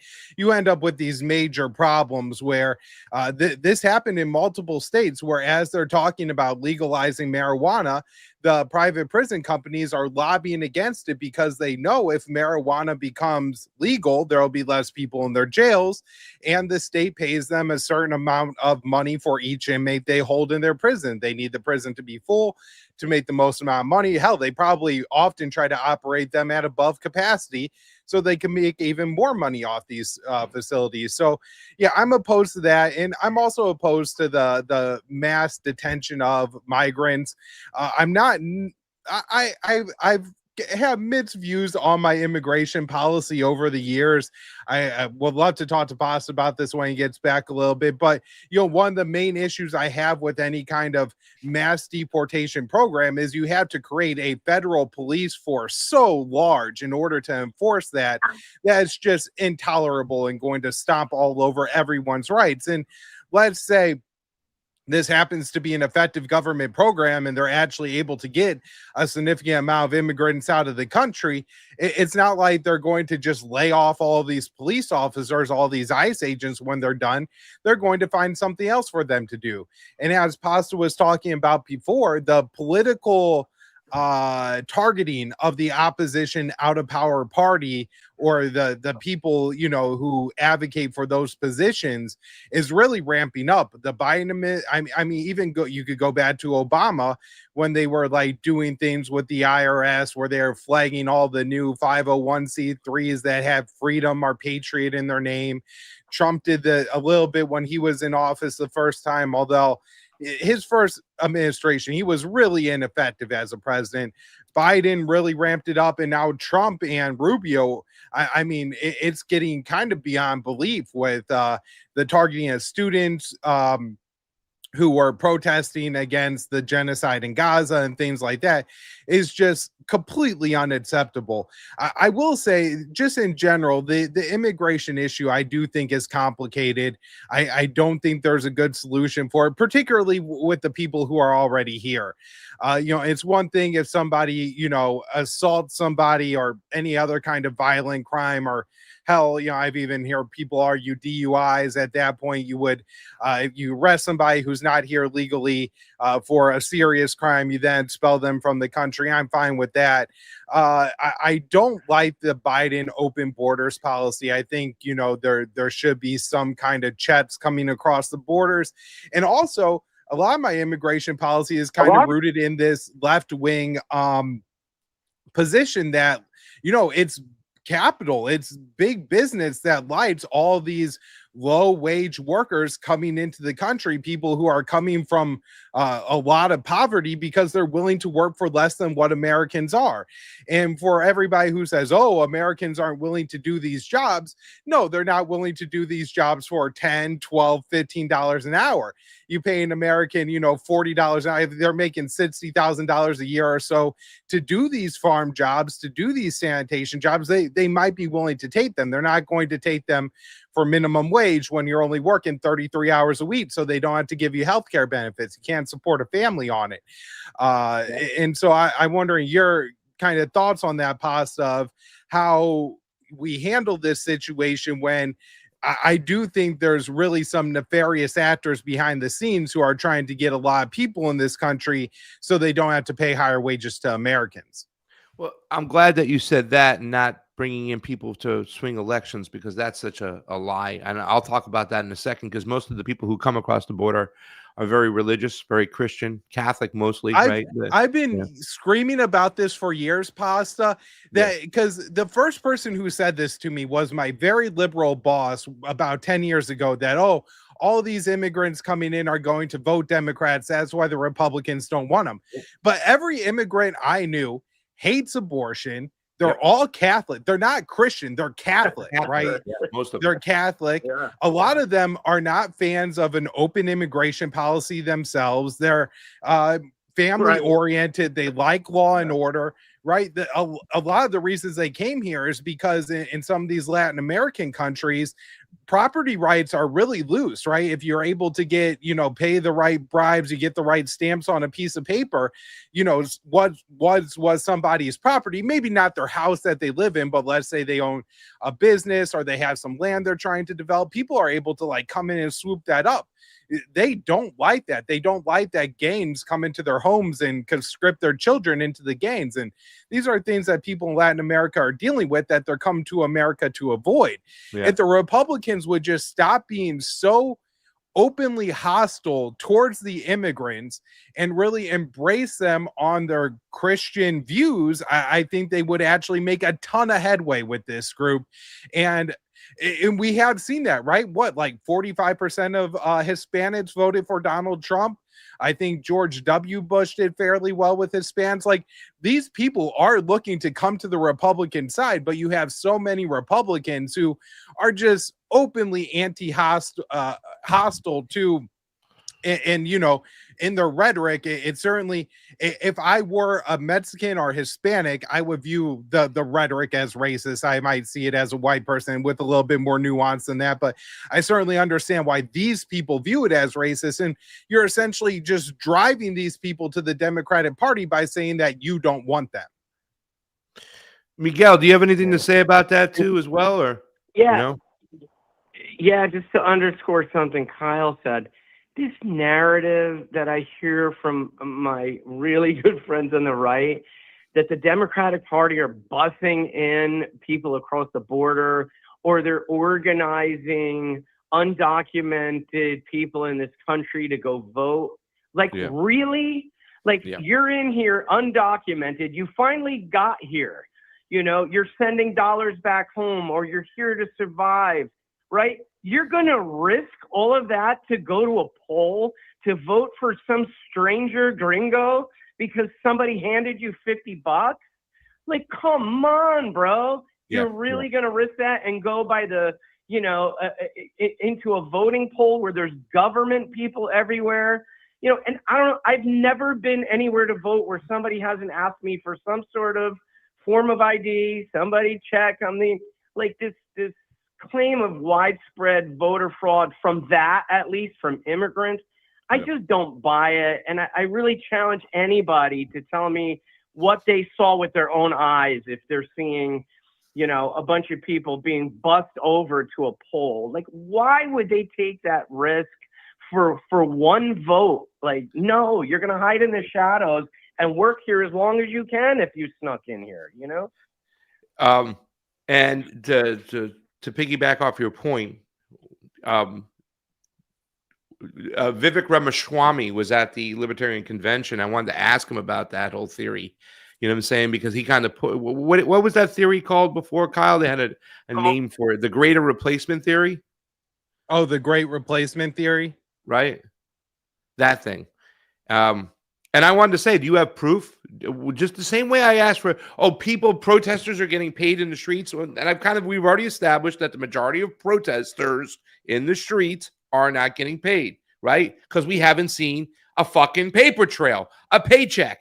Same thing with the immigrants. Like, where? Show me somebody where they got paid to go vote for somebody. Yeah, and they make it sound like, for $50 they'll go do it. And as an election integrity activist, right, I've never seen an election that's been swayed, and I've looked at a lot of data, but it's been swayed by illegal immigrants voting or immigrants voting for that matter, right? You just don't see that. It's ridiculous. There's no paper trail for that either. And that's another thing the right, the conservative right, the populist right, they all buy into this bullshit. And I do think it's like, I'll use the term xenophobic, Kyle, so I'm not saying racist, but even from a white guy's perspective, very xenophobic, that you think that that's the major problems with this country, that if we fix immigrants, if we deport everybody, it's going to fix all the problems we have. That's way down the fucking list. But the real issue is nobody's acknowledging the serious problem. I told people today on the show that I was sick for a while. I had this inflammation. It resulted in, I couldn't get out of my bed. It resulted in eczema, right? On my legs, whatnot. And I was showing everybody, and somebody said that Gary Null talks about the Manuka, right? For my legs, it's putting cream on there. But that wasn't the problem I had with my eczema. And that's the mentality that people have. The at the border problem doesn't start at the border, people coming in. And this is something too as well. And I think that some libertarians have caught on to it, that they would recognize, especially those who go to antiwar.com. Our foreign policy is what drives our immigration. Point blank, bottom line, that's it. And yes, I don't think the Democratic Party was bussing people in, but this last time around, they exacerbated the problem. I don't know if it was the UN, but there was other NGOs that were telling people, Biden wants you to come. They were getting that number up and bringing more people on, so they can do their fraud tactics over here. And like in New York, they jam like 6-7 immigrants into one room, and then they charge the state like $600 a night for that room. So that was existing. But once again, to fix my eczema, I had to go to the root cause of the problem. I had to look at my gut and see what was going on, the bacteria, yada, yada, yada. And by fixing my gut, I fixed my eczema. We're not going to the root problem. All those things did exist, right? But it's our military bases in these countries. It's the fact that we pick their leaders, the CIA coups, right? Especially in Latin America. We do it at the benefit for Western corporations. And the game is to keep that country destabilized as much as possible so you can extract those resources for almost pennies on the dollars. In fact, you can put IMF loans on them, whatnot, and eventually cease all their assets and whatnot. Austerity measures by putting it on the people over there. I mean, it's just one whole game. And that's why so many people come to the border. So if you really want to solve the problem of migration, you have to look at our foreign policy and go, that's the fucking problem. It's like Muammar Gaddafi said, you remove me in Libya, and he was telling the Europeans, the immigrant problem you're going to have in Europe is going to be fucking beyond. And sure enough, the NATO removed them. Was it NATO or was it the UN, the UE? It was the United States coalition forces, the West, France even got fucking NATO, involved. France, Italy, yeah. I mean, yeah. they fucking removed him, and now the immigration problem is out of fucking control, and there's an actual slave trade in Libya. Thanks, Obama. Don't tell me that he's a great guy. If our friend Phil is listening, fuck off with Obama. They'll fucking try to tell me that guy was good. I hate it. Oh, at least he was better than Trump. No, shut. It's the system. He's the same guy. There's not a goddamn slight bit of difference between AOC. He was more polite. He was more fucking polite. That's it. Fuck him. He spoke better. In Libya, what he did in Syria, that's racist shit right there. But that's beside the point. People, go ahead. You kind of just add on the problems that the U.S. inflicts on Latin America. I think the biggest one is the drug war. If you look at some of these very small countries in Central America, Guatemala, Honduras, Nicaragua, I mean, there's billions of dollars of cocaine flowing through those countries, right? And so that's the biggest industry in a lot of these countries. And of course, the United States of America would never allow any of those countries to legalize the drug. And so, you know, they could tax it and that there's not fighting going on in the streets. And so you essentially create all these states that can't have a system of justice because Americans like cocaine, right? Like the whole thing is that the CIA is selling that, by the way. The CIA and the DEA, the main purveyors of that, illegal drugs around the world are sold by mainly the CIA working with the DEA. They're not there to enforce and stop. They're there to sell them themselves. We know this from Iran-Contra. Nothing has changed. Iran-Contra showed it all. We know the Freeway Rick Ross story. We understand what happened with crack cocaine. It was sold to Freeway Rick Ross. It was fronted to Freeway Rick Ross for the CIA so they can fund civil wars, their little civil wars in Iran and in Nicaragua against the Sandinistas, the Contras. We know this. And, you know, that's something that has to be mentioned too as well. But also the resources that they have. Right now, the fourth industrial revolution is all about getting nickel, cobalt, and lithium. There's a lot of lithium in Latin America. You see the stuff going on in Bolivia. It's about lithium. You see the stuff going on in Peru. It's about lithium. The United States wants it. They don't want the Chinese to get it. So they're doing what they always do and picking the governments and stealing their resources. Miguel, you've been on for a while. You want to say goodbye? All that is just MS-13 was founded in American prison systems, and then they were deported back to El Salvador, right? So that's another consequence of the drug war that led to migration to the U.S. By the way, a lot of those people, like there were a lot of the kids from MS-13 and stuff. It's the prison gangs that started in LA and stuff.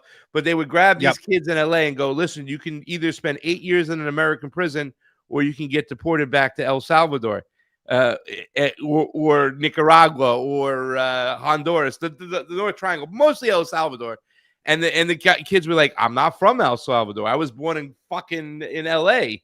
Right outside of Crenshaw, right? You know what I'm saying? My parents are from El Salvador. And the judge would look at them and say, "Look, you can spend 8 years in a prison or you can be deported back to El Salvador."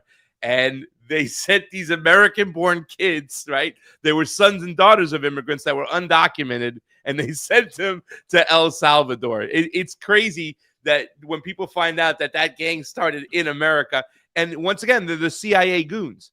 Remember the Venezuelan taking over the complexes?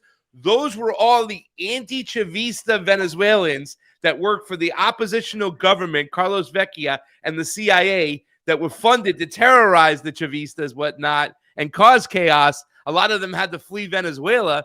They were all let in during the Biden administration because Trump would not let them in. But Trump did go, "I'll support Juan Guaido and Carlos Vecchia," and they stood up and they applauded him. But then Biden gets in and he allows Carlos Vecchia to bring all those people here. Those were American assets that were causing havoc. They weren't. That's how in the dark Americans are about immigrants. Like, those are the CIA funded fucking goons, you idiot. Miguel, you got to get out of here, right? I'll drop off. You've been on for so long. Plug our gig. I just want to plug our next gig. The band Rolled Whiskey will be in Hollywood, Florida at Boston Johnny's on June 17th, Friday. It's like 2 Fridays from now, 8 to 12. Rolled Whiskey, making love to you all night long from 8 to 12 at Boston Johnny's in Hollywood. Thank you. Thanks, Kyle. Thank you. Love you guys. What's that? Was that where the last gig is? Yes, that's where the Battle of the Bands was. Exactly. They got a cute bartender that was flirting with me, and they put out a little buffet. June 17th, I'm going to Boston, All Johnny. right. Put a link in the put a link Bring to it. the event I'll in the put it in chat. the chat. I'll Put it in the chat. We love you, Yep, Miguel I'm doing it right now. Santiago. 3 Italian men in the kitchen. Bye-bye. Here at Drive Love the Time. show. Love the show. Love Bye-bye. you, buddy. Kyle, you were saying something before I cut you off. I think I forgot what it was, Pasta.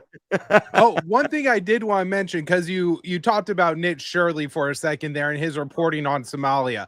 Now, I knew that report was bullshit 30 seconds into it, because there is no daycare in the United States of America that just has unlocked doors and some young white dude without a child could just walk in. All the doors on daycares are locked. Nobody's walking into one of those places. And if there is a scandal that is to be exposed, it's that these daycares let this man in. I mean, clearly none of the children look like him at that daycare. Like, he's not there to pick anybody up. This is just some stranger walking in without a kid. That doesn't happen. Okay. Let me just say, all right, I got you. And that's true. You know, he exposed some things. But once again, there have already been 40 people that have been tried and busted, right, for these situations. They understood there was a group of these people that were hijacking COVID money. And once again, it's not just the Somalian community that was doing it too. Right. There's a lot of This is COVID the money that American was way up at for grabs. this point at time. Yeah. Only way you get ahead in this country is to steal from the state.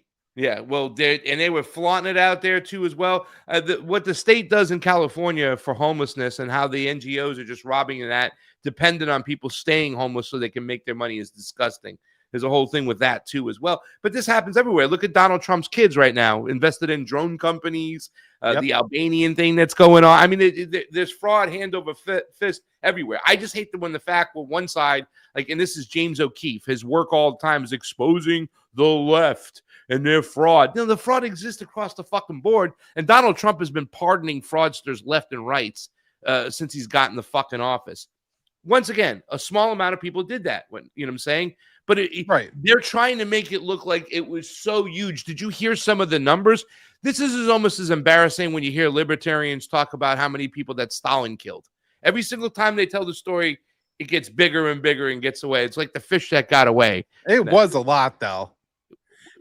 Right. We don't have to exaggerate to make it unacceptable. Different discussion, and a fathom doesn't necessarily. It was a forced fathom. Different discussion. Mao, different discussion. Don't want to hear it. That's a whole. Let's stick here with this one. Before we get to that, we'll get to that. Oh, so now I know where I'm gonna hit you on, Pasta. Now I know you're sensitive. You're not gonna hit look, too well. When I condemn Stalin, it's also right. Like, every American president has killed a lot of people too, including Americans. But they were typically in a foreign country. Although I guess the way the Soviet Union was cobbled together, they probably didn't always look at the Ukrainians or whoever else they were oppressing and occupying as Russian and worthy of the same level of respect. So, killing the Romanians might have been like us killing the Vietnamese or something like that. One was more imperialism, the other one is a civil war, right? Like, there's things going on too as well. I mean, I know that they want to kind of tie our imperialism to Stalin's imperialism. And let me just tell you that most of the rhetoric and most of the propaganda for that is because the United States is trying to sell you as them as the lesser of two evils. Yeah, we dropped a couple bombs on some innocent civilians in Japan, but look how many people Stalin killed. Wouldn't you rather go with us? That's why the numbers are ridiculous, conflated. And if you look at the history, like right now, and I have this on my notes, Candace Owens and the populist right? She's like literally whitewashing what the Tsar did for years, calling them the Romanov family and trying to make the Bolshevik Revolution about Jews killing Christians. It's fucking laughable. Why? Because they want to sell you the status quo. Those group of people, whether it be Candace Owens, Nick Fuentes, Dan Bilzerian, Myron Games, Leandra Johnny, she's a friend of mine. I say that all the time. How you doing, Leandra? Love you, babe. But what they're doing is they're trying to sell you the status quo in some ways. They're all anti-collectivist, which I know libertarians are like anti-collectivism, right? I say collectivism because I don't necessarily call myself a communist, more of a socialist, just because I believe in like central planning could work. that government should have a limited role, that we're one species on one planet and we can play nicely in the sandbox together. I mean, that's some of the things I believe, and I've seen that type of collectivism in countries like Nicaragua and Honduras and, you know, other countries. But I mean, that's beside the point. These group of people, they want to make sure, and they're somewhat pro-imperialist in a way. They whitewash a lot of the imperialism that goes on, and it's kind of justified. They only against specific wars. Most of those people were okay with, you know, the United States removing Nicolas Maduro, doing that, kidnapping him and stuff. But they want to be anti-Semitic, anti-Zionist in this one area. That's all what they also do. They conflate anti-Zionism and anti-Semitism. There's a big difference between the two, and that group doesn't do that. They use the term, he's a Jew, they're a Jew, and that's bad. No, it's a Zionist. There's a difference between a Zionist and a Jew, and that's what they're trying to do. They're trying to kind of, you know, demonize people like Stalin, people like the Bolsheviks, whatnot, because they want to sell you America, capitalism, right, is still the better of the options. And that's what this group, that's why this group is getting highlighted now. Those group of the new populist right, the anti-Semitic, anti-Zionist right, I'll just say anti-Zionist right. I'll put aside the anti-Semitism. They're anti-collective, and they're also anti-immigrant. And that's if you are not pro-immigrant, in my personal mind, you are not recognizing Americans' foreign policy, right? They have a right to be here if we're there. Bottom fucking line. If we got 1,000 bases around the globe outside the United States, then those people should be able to come here. If we're in their country, stealing their resources, thrusting our IMF and our monetary system on that, you guys know that. And the Fed. Well, when the Fed in the monetary system, the World Bank and all these other fucking goon fucking fake fraudulent fucking money motherfuckers are down in those Latin American countries, they don't have a right to come here. That's just bullshit.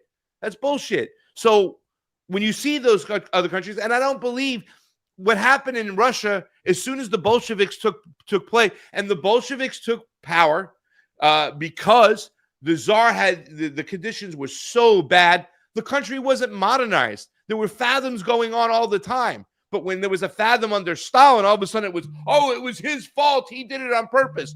There was like a fucking civil war when World War I ended, right? And then when eventually, before World War, what year did World War I end? 1919, I think. Right? I think the Bolsheviks took power in 1915. Well, the Rothschilds sent fucking militias to Russia to try to secure the oil fields. All these other groups were attacking them. It was a civil war. You had a monarchy that was there forever. And this is something else. Let me educate you guys, you populists, right? Like, they were anti-Christian. They were pro-Jew. No. The Tsar, just like in Europe, right, used the church as the oppressive arm of the state, of the monarchy. They used the church to carry out their orders. So when the Bolsheviks were closing down churches, it wasn't because they were anti-Christian, it's that they were shutting down their fucking oppressors. Certain churches stayed open, but they were going to shut down their oppressors because the church was carrying out the Tsar's orders through their fucking institutions. They did this in Europe for fucking many years. And now these people like Myron Gaines and all these other douchebags want to say, they were anti-Christian. No, they were not. You know what the fuck's going on? Because 10 years after the Bolshevik Revolution happened, Stalin built more churches in Russia than any other president, prime minister, or leader ever. He reunited the country that way. They weren't anti-Christian. This wasn't a Jews movement killing Christians and this oppression against Christians. That's what all these groups are saying too as well. Christians are being oppressed. I mean, are you fucking kidding me? Let me tell you something. Every bomb that's dropped in Gaza, every bomb that's dropped on South Lebanon, every bomb that's dropped on proper Lebanon, on Iran, every one of these bombs come from the Christian nation of the United States of America. Don't fucking sell me this bullshit. So getting back to my original argument with you two as well, is that saying that Stalin had all of a sudden these fathoms, right? Now, the country wasn't modernized. He caught a lot of shit because there were people that were pushing back against him. The majority of the country followed him when he modernized the country. Kyle, the fucking people of Russia, right? When Napoleon came marching in and everybody wants Russia's resources. Remember, there's 16 time zones. They have a lot of fucking resources. Everybody wants them. These people burnt down their fucking capital rather than surrender to Napoleon. You know how many people died in Stalingrad when the Germans were coming in? These people would fucking put their lives on the line. They say close to 22 million, anywhere from 22 to 40 million people fucking died in Russia fighting against the Germans and stuff like that. You think these people are just going to follow Stalin because he has an iron fist and he oppressed them? Hell no. These people followed Stalin because he got shit fucking done. And they looked at him as their leader. I'm sorry, man. I'm not a pro-Stalin guy. I'm not an ideologue. I want a mixed economy, a mixed system. I think there is some benefit to collectivism, but I do believe that people should have as much freedoms as they can. I believe that if we fix the economy in certain ways and we don't fucking just tilt it so the capitalists can steal all the money, what we have is this crony capitalism, right? That we can actually, have a society that can do what they want. We can have a good balance in what we do together and what we do individually. That's what I believe. But this argument that Stalin was so fucking crazy, I mean, you got to show me proof that he caused these fathoms. To me, it's CIA talking points, Kyle. Go right ahead. Well, look, whenever you have the government, if they take control of the economy, then they are responsible for feeding the people, right? Netanyahu, Israel, should be responsible for feeding the people of Gaza. Every person in Gaza that starves to death, that's somebody who was murdered by Benjamin Netanyahu. And I know the situation's a little bit different when it comes to Russia, and like there are naturally occurring things that happen. But when a government says that, hey, we're going to centrally plan and take care of everything, if then people don't get food, the central planners are responsible for the people not having food. Not if there was no food beforehand. That's across the board. That's across the board. Food beforehand. There wasn't starvation every single year in Russia. It did get worse at times under the communist rule. And Stalin was an oppressive asshole. Right. And again, this isn't me saying this as somebody who's like, oh, the American government is great and perfect. We oppress a lot of people, and particularly minorities in this country. Right. You're citing the data on, blacks in jails in this country. Right. Like our country does not have their hands clean. I'm not trying to, throw stones from a glass house or so. I'm just saying that Stalin was oppressive. There were famines, centrally planned economy. He's responsible for it. Nah. I kind of agree with both of you, honestly. Yeah. I mean, my problem with the whole Stalin thing is like the numbers changed so goddamn much that like who gave us those numbers? Like, so I'm never gonna worship any fucking leader of any government because all governments are fucking trash. So, and I don't know. I think, Pasta, you do make a good point that, there are select cases where suddenly the leader is blamed for the famine, where in other cases, oh, it's just natural, or this outside group is responsible.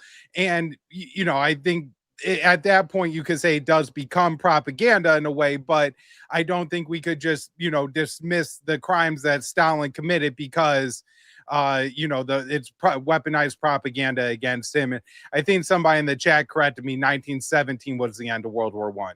Yeah. And the Bolshevik Revolution was 1914, 1915, I think, or was that 1917 was the Bolshevik Revolution?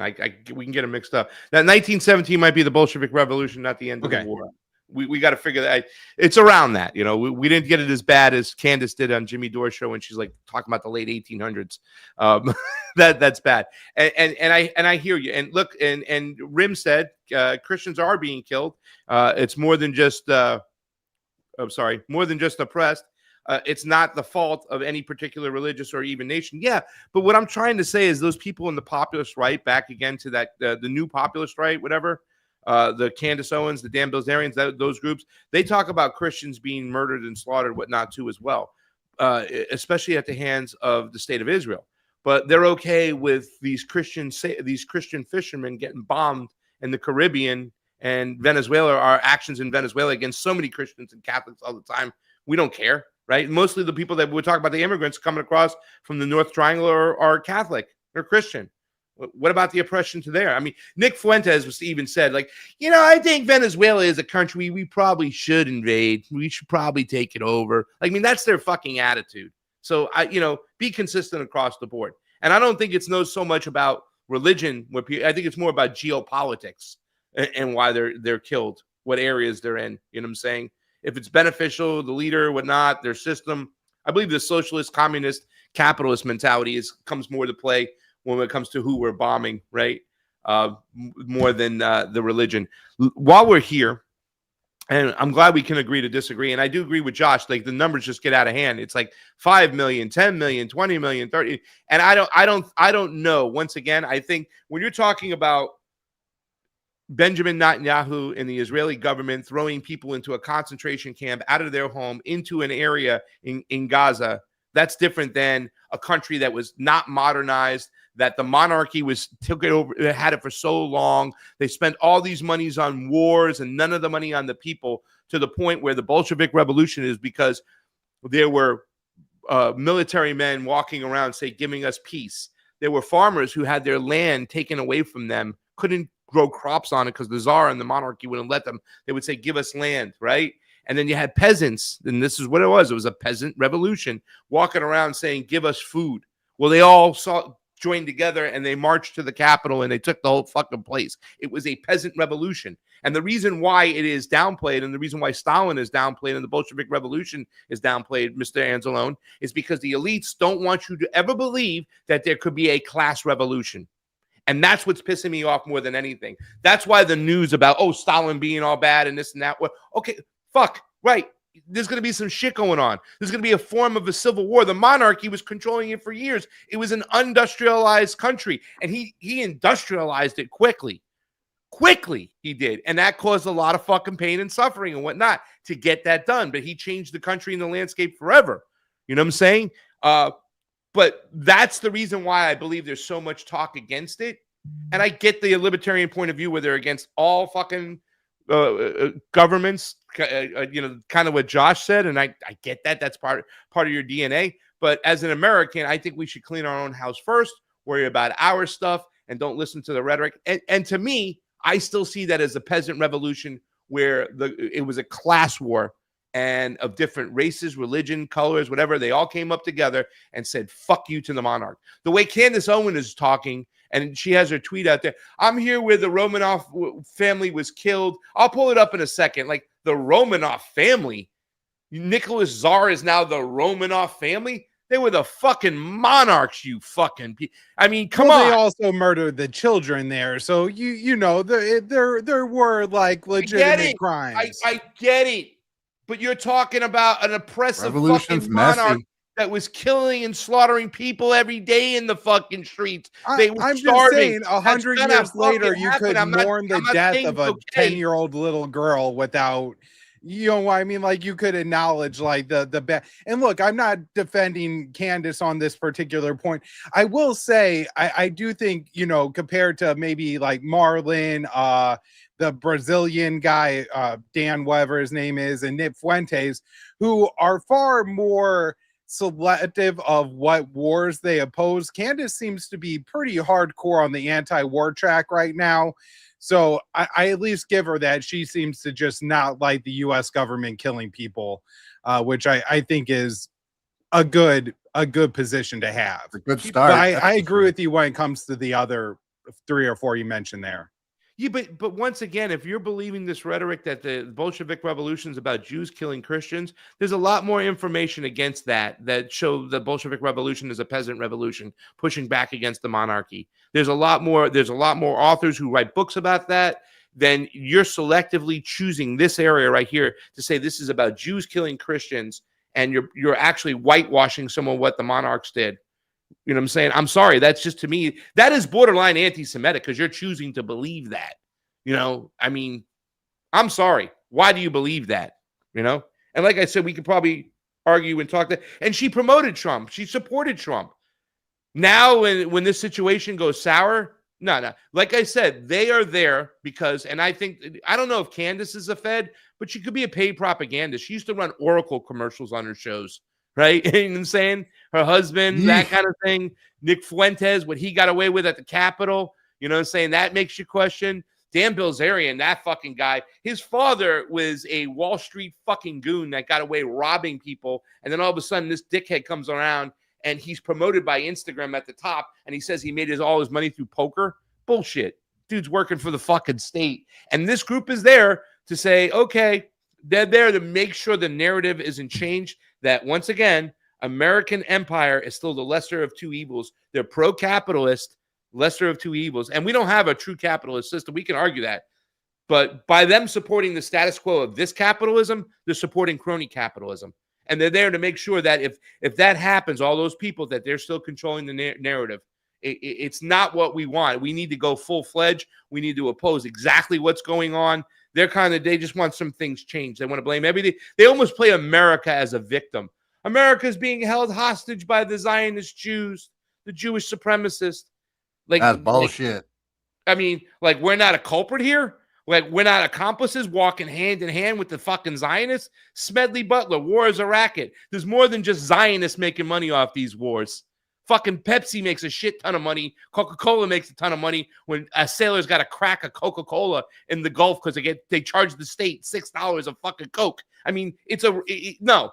I'm not going to just put this on the Zionist alone. We walk hand in hand with them. This is about the globalist. Peter Thiel has more power than Bibi Netanyahu.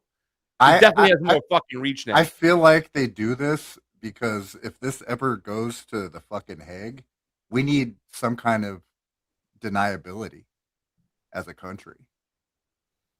But that's just my theory. Like they want to have a narrative where they distance us just enough where we won't have our leaders in the fucking gallows. That's just kind of how I feel about it. Isn't that the old South Park episode that they had during the Iraq War, where their country versus rock music, and the Cartman at the end comes, and the idea of the founders was, we have our cake and we eat it too, so we go to war anywhere we want, but we also protest against it, like we're opposed to it, so we get to kill people, but say, morally it wasn't us. Yes. Yeah. Now, just again, and this isn't like to make a major defense of Candace Owens, but I'm not sure I've listened to a couple of her shows recently that she would say that the U.S. government is the lesser of two evils versus any other government. She doesn't say that. They don't say that, but they have that stance with their pro-capitalist stance. Charlie Kirk, a week before he died, said the problem was fucking Islam and woke communism. Everybody trying to retcon Charlie Kirk into some kind of anti-war, skeptical of Israel, and Candace is like mainly responsible for this, is not upholding Charlie's legacy, right? I never liked Charlie Kirk. Always thought that he was basically just somebody trying to get Republicans on board with the Republican agenda when they oppose the, wars and things like that. I just making the point of what the woman has said recently. And look, I just don't want to lump her in with Nick Fuentes, because I think there's a significant difference between the two. And, maybe it's easier to see being more on the right where I am, where Candace is somebody that I feel like I could talk to and who would be mostly on board with the libertarian message, where I would say Fuentes is way too collectivist for my take, right? That dude's a fucking far more down that road. I would say that there's a good chance that he is not an authentic actor in all this. Yeah. Well, I don't think she's authentic too. That's just my point. That's my personal opinion. Like I said, these are pro-Christian, anti-Islamic, anti-collectivist, anti-immigrant. And if you don't recognize immigration as a problem in foreign policy, to me, I think that you're what do the Brits say? You're losing the plot. You've lost the plot. I want to play this really quickly because we got to get. I've been talking about this since the beginning of the show, guys. We still have time. If you want to call in 561-247-2721. Where the fuck is Snorky? Can somebody wake Snorky up? 561-247-2721. I didn't see him over there in the chat. Almost 20 people hanging out over in the Rumble chat, 25 people hanging on YouTube. Facebook always says none, but I think there are people who are watching. It just doesn't come. Nobody's on Facebook. I'm convinced that Facebook is all AI bots at this point. I don't think there's any authentic content on that anymore. I thought a lot of old people would be there. So please, I was protecting. That's ageism. Let's play this because I really think there's a danger over here. Like I said, I know that, Kyle is a libertarian. I don't know, he's part of the Libertarian Party, but a libertarian at heart. He believes in a libertarian value and cultures and ideology, and that's cool because I don't think it's kind of like a cultish ideology. I think it's it's a good place to start from. I disagree economically, obviously, but when it comes to foreign policy, what's the non-aggression principle? That's something that Chase Oliver was talking about wherever he went all the time. And I was like, dude, this guy is not that awful. Yeah, he made a mistake by saying that it's up to the parents. And this is a libertarian value, by the way. The parents get to decide that if they want to have their kids at a drag queen story hour, they can. That, being a gay libertarian, I think people like Jeremy Kaufman, who they try to throw out, they threw him out of the convention the other day. That was interesting. But they couldn't get their heads around this guy. But the non-aggression principle is important. But this thing right over here, this is in Congress, and once again, I don't want to excuse the Democrats because they're warmongers themselves, and they just kind of act at times like the WWE, like they're opposed to it. But the danger of this, of Marco Rubio, what he says here, Kyle, I want your opinion right out of the gate. I'm going to let you talk first about this because this is important. And I said this. When the left and the Democrats were calling conservatives and Trump people domestic terrorists, that's fucking dangerous. Well, this is Marco Rubio going, all these Marxist leftist governments over there, they're radical and they're state sponsors of terror. Saying that the ideology of Marxism is terrorism is bad, right? It's just, you might not agree with Marxism. And this is something I give credit to Dave Smith, because Dave Smith even said on a TV show or a radio show, I can't remember what it was, he goes, yeah, these guys, these Democrats on the left, they're woke and whatnot, but they're not Marxists. They're far from Marxists. So, and this cultural Marxism, this made up, it didn't even come from Marx.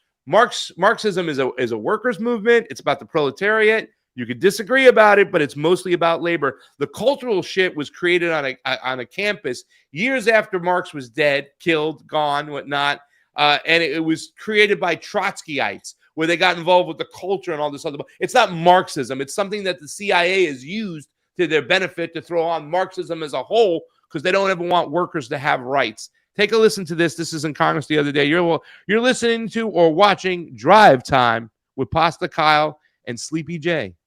And in that regard, Mr. Secretary, I have a question for you regarding the designation of Cuba as a state sponsor of terrorism. On the very first week, at least, of this administration, the administration reinstated that. And in a recent January 26 EO, you made statements suggesting connections to Hezbollah and Hamas.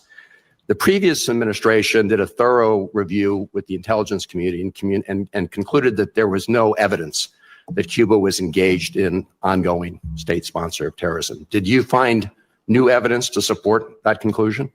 Well, first of all, let me just say that's your question, but you made this long statement of which I disagree with most of it. We won't have time to address every point that you made. So let's stick to Cuba specific, because that's the question that you asked. Cuba has sponsored terrorism and it's been supported groups. For example, virtually every left-wing, radical, violent terrorist group in the Western Hemisphere has at some point relied on support from Cuba. The ELN, the FARC dissidents, including them, have been involved there. We also know, for example, that Cuba continues to host a pretty substantial collection intelligence sites on behalf of the Chinese and the Russians. But you look at the region and you look at all of these leftist Marxist terrorist organizations, all of them, in many cases, got their seed money from the Cubans. If I can move on. I noticed you did not answer my question, because my question specifically related to whether there was new evidence to support that conclusion. I can just tell you. Why would I need new evidence? Because you're claiming that they're a state sponsor of terrorism, suggesting they're ongoingly involved in that. So this is fantastic, because I'm pretty sure both FARC and ELN have been integrated into the Cuban government, that they've officially ended their civil war. They had a whole peace deal that rolled out between the Cuban government and the opposition groups. And this was 10 years ago, right? At least 8. It was definitely before the Biden administration that this happened. And so the idea that he's saying that they've supported these groups that no longer exist, that have been, integrated and formalized into the Cuban government, are proof that Cuba is a state sponsor of terror is absurd. Now, has the Cuban government engaged in some activities over the past, 70 years that have ended up with people dead, or have they supported groups that I'm opposed to that did nefarious things? Sure. Probably doesn't even compare to 1% of what the US government has done in Cuba and Latin America, right? So it's absolutely absurd to call Cuba a state sponsor of terrorism, but Marco Rubio is still living in, I don't know, like 1979, like the height of like the communist tensions with the West and things like that. That simply doesn't exist anymore, right? And I'm saying this as a libertarian, right? As somebody who is completely against living under any kind of socialist. I don't want socialized healthcare. I don't want, government run schools even, right? Like, these are things that ideologically, if, there was a good way to get rid of them, I would support that. Not our, if the Cubans want to be communist and they want to have their government run their healthcare and their education, then that's their problem. I don't think it's going to work well for them, but we shouldn't embargo them. We shouldn't call them state sponsor terror. We shouldn't threaten to attack, regime change, or any of this business in Latin America. And, Pasta, one more thing I'll say is, libertarians really don't have a whole lot of nuance when it comes to the left. I think that's where the term cultural Marxism comes from, because it was, as you say, Trotskyites that came up with a lot of this stuff. And from a libertarian perspective, Marx, Trotsky, Lenin, you're all just commies, tankies, whatever they want to call them. Different. And it's different.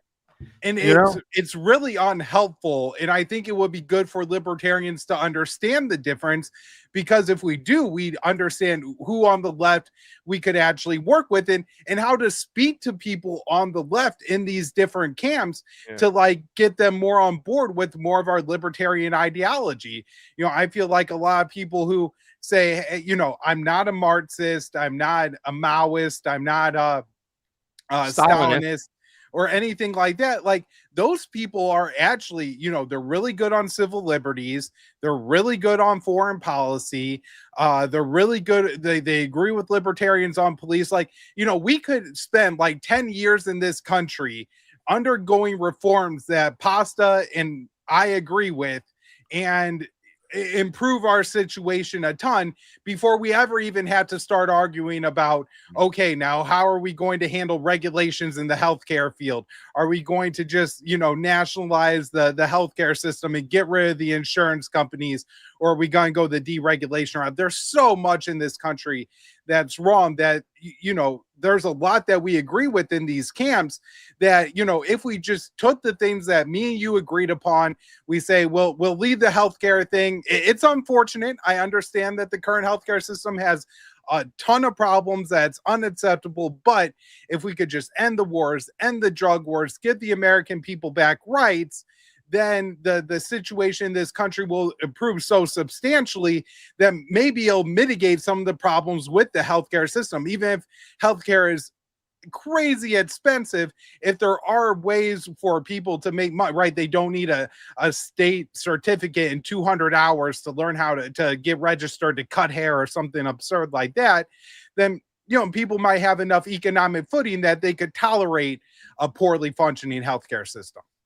And, in a nutshell, when I was at the Libertarian Convention, or with Freedom Fest, when there was a lot of libertarians there, I was trying to educate myself on Austrian economics to understand it more, whatnot, because obviously the non-collective parts of, non-collectivism parts of the libertarian movement, right? Got to try to understand them as much as you can if you really want to understand it. And I think you get a bad rap, because a lot of times people on the left just think as libertarians as people who want to enrich themselves by having no government and don't care about those who are the most in need, right? The most vulnerable in our country, which is what a lot of people on the left, that we want to be able to take care of the poorest of the poor. That's humbling, right? That's the words of Jesus Christ on the right. But what libertarians really want to do is they want to remove the negative aspect from the whole thing, the vulture part of it, and therefore their utopia, the libertarian utopia, is that if it's not crony capitalism, it's allowing free market forces, right? Is what Chase Oliver used to say. A fair playing game, and competition will level itself out. I would say that an analogy is that libertarian economic policy is like a football game where you just take all the referees out and hope that the game they'll play honestly without the referees. I don't think it's possible happening, but it's always started off guys at the basketball court, at the baseball field. They didn't always have referees or umps or whatnot, and they were able to do it, maybe not as effective, and there was issues and stuff, and that's why in professional sports they bring the people in, but I understand the mindset behind it, but that's where we can differ, and we can find ways to work things out. Kyle Anzalone. And let me make one more point here that may be a little provocative to the people I'm making the point to, but the Libertarian Party of New Hampshire, which has now been disaffiliated, but that is basically the bulk of the Free State movement, which is one of the more collectivist movements in libertarian, like all those people. Yeah, but they hate commies. They said those people said there's no place for me in their party because I want a national health care system, which I hate. We have a sick care system, but I don't want to see people die without getting insulin. I know, and my point is just that all these people, like, there are a whole, like, if like one of them is moving, a whole bunch of other ones show up with their trucks and they move them, right? If somebody is going through a healthcare problem or somebody's spouse dies, like, they're doing GoFundMe's or fundraisers, right, to help those people out and to get them through those times. So it's not as if these people are just like, this kind comes from the Ayn Rand philosophy that you're just selfish, right? You're always out for yourself and trying to enrich and better they really do care about their community at large and really all do help each other out. And, I think a part of collectivism is it can't exist in a country the size of the USSR, the size of the United States of America. You just got too many different populations with too many different interests and ways of life and ways that, the way a society functions in New Hampshire or Colorado is going to be far different than society functions in New Jersey. Right. It's completely different demographics and rural versus more urban, all these kind of things. I believe you people don't call that collectivism. You call it what, when you participate, there's another word for it that you guys like to use when you kind of participate. I hate labels. No, there's a term they use, libertarians use, not collectivism, but when you participate on your own will to do stuff. There's a term you guys like use. Voluntarism. There it is. Voluntarism. That's Kyle Anzalone. Josh, you had something to say. We got to get on out of here at the top of the hour, but I just wanted to agree with Kyle, man. We could spend 10 years actually getting some shit done, working together, and then worry about the other shit we disagree on after. Like I 100% agree with that. It'll never happen, but it's my fantasy. Me too. I get it. My fantasy is having some chicken scarpiello and some angel hair aliolio with Kyle breaking bread together. I love you, brother. Thank you for being here. We'll be back next Thursday. Let everybody know what you got going on, where they can find you. Anything fun? Yeah, best place to check me out is on my show, The Kyle Anzalone Show. Head on over on YouTube and subscribe live. 4:45 p.m. Monday, Wednesday, Thursday, Friday. I got daughter duty on Tuesday, so no show that day. Today, I believe I'm rolling solo. I have a couple interview requests out. I haven't heard back. And tomorrow, I have my boss over at the Libertarian Institute, Scott Horton, on the show. Yep. Scott Horton and I, like, he came on my show once and he started bashing, like, it was me and Fiorella, and he started bashing, like, socialism or whatever. He just went right into it. And, like, I could see Fee's eyes rolling, like, oh, don't start it. We didn't go there. Don't start that. And that, sometimes I felt like I've always had this stigma, like, oh, Pasta's the socialist, whatnot. But me and him really bonded at the Rage Against the War Machine. I brought, because he's a Dr. Pepper guy, and I remembered him going after Bill Kristol and just drinking that Dr. Pepper. I'm like, what the fuck is in that Dr. Pepper? He's just slaying Bill Kristol over here. Bill Kristol was like sweating. He couldn't take it from Scott Horton. A great debate if you haven't seen it. And, Scott Horton is also on a Pacifica radio station, and that they Not won't put anymore. conservative on. He was for like 15 years, but he's not on there anymore. What happened? I They talked to you told him? about off air. Man, no, well, they're trying to get rid of me.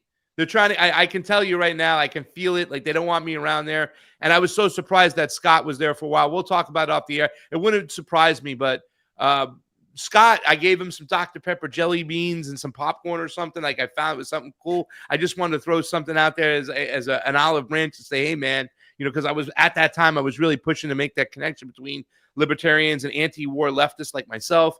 And when I got off stage, Scott was the first one there to congratulate me, say, way to go. It was so awesome. It was like all those great people there, but I'll remember Scott for being there to greet me right when I got off stage, because I believe that, those guys, like I was just honored to be on that stage with all those people, Dennis Kucinich and Daniel McAdams and Ron Paul was there and Tulsi Gabbard, which I didn't think she should be there, but she was there. All these people were there. It was leftist and, Garland Nixon, Max Blumenthal, Max Blumenthal, by the way, came out about COVID on my show.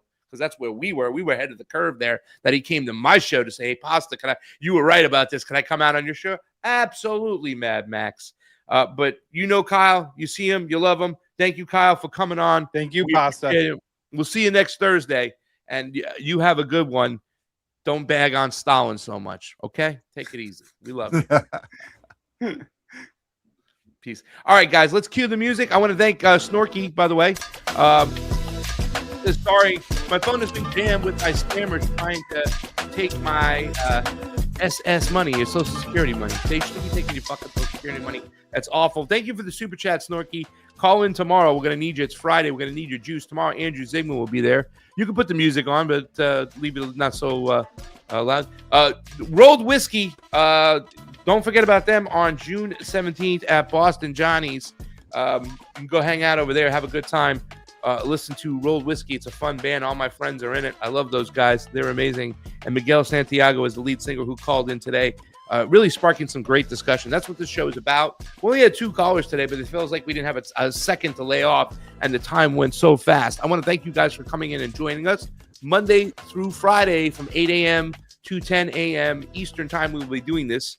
So you can come on and hang on out, call on in, listen, do the chat. All the ways up down below are there, the Patreon, the super chats.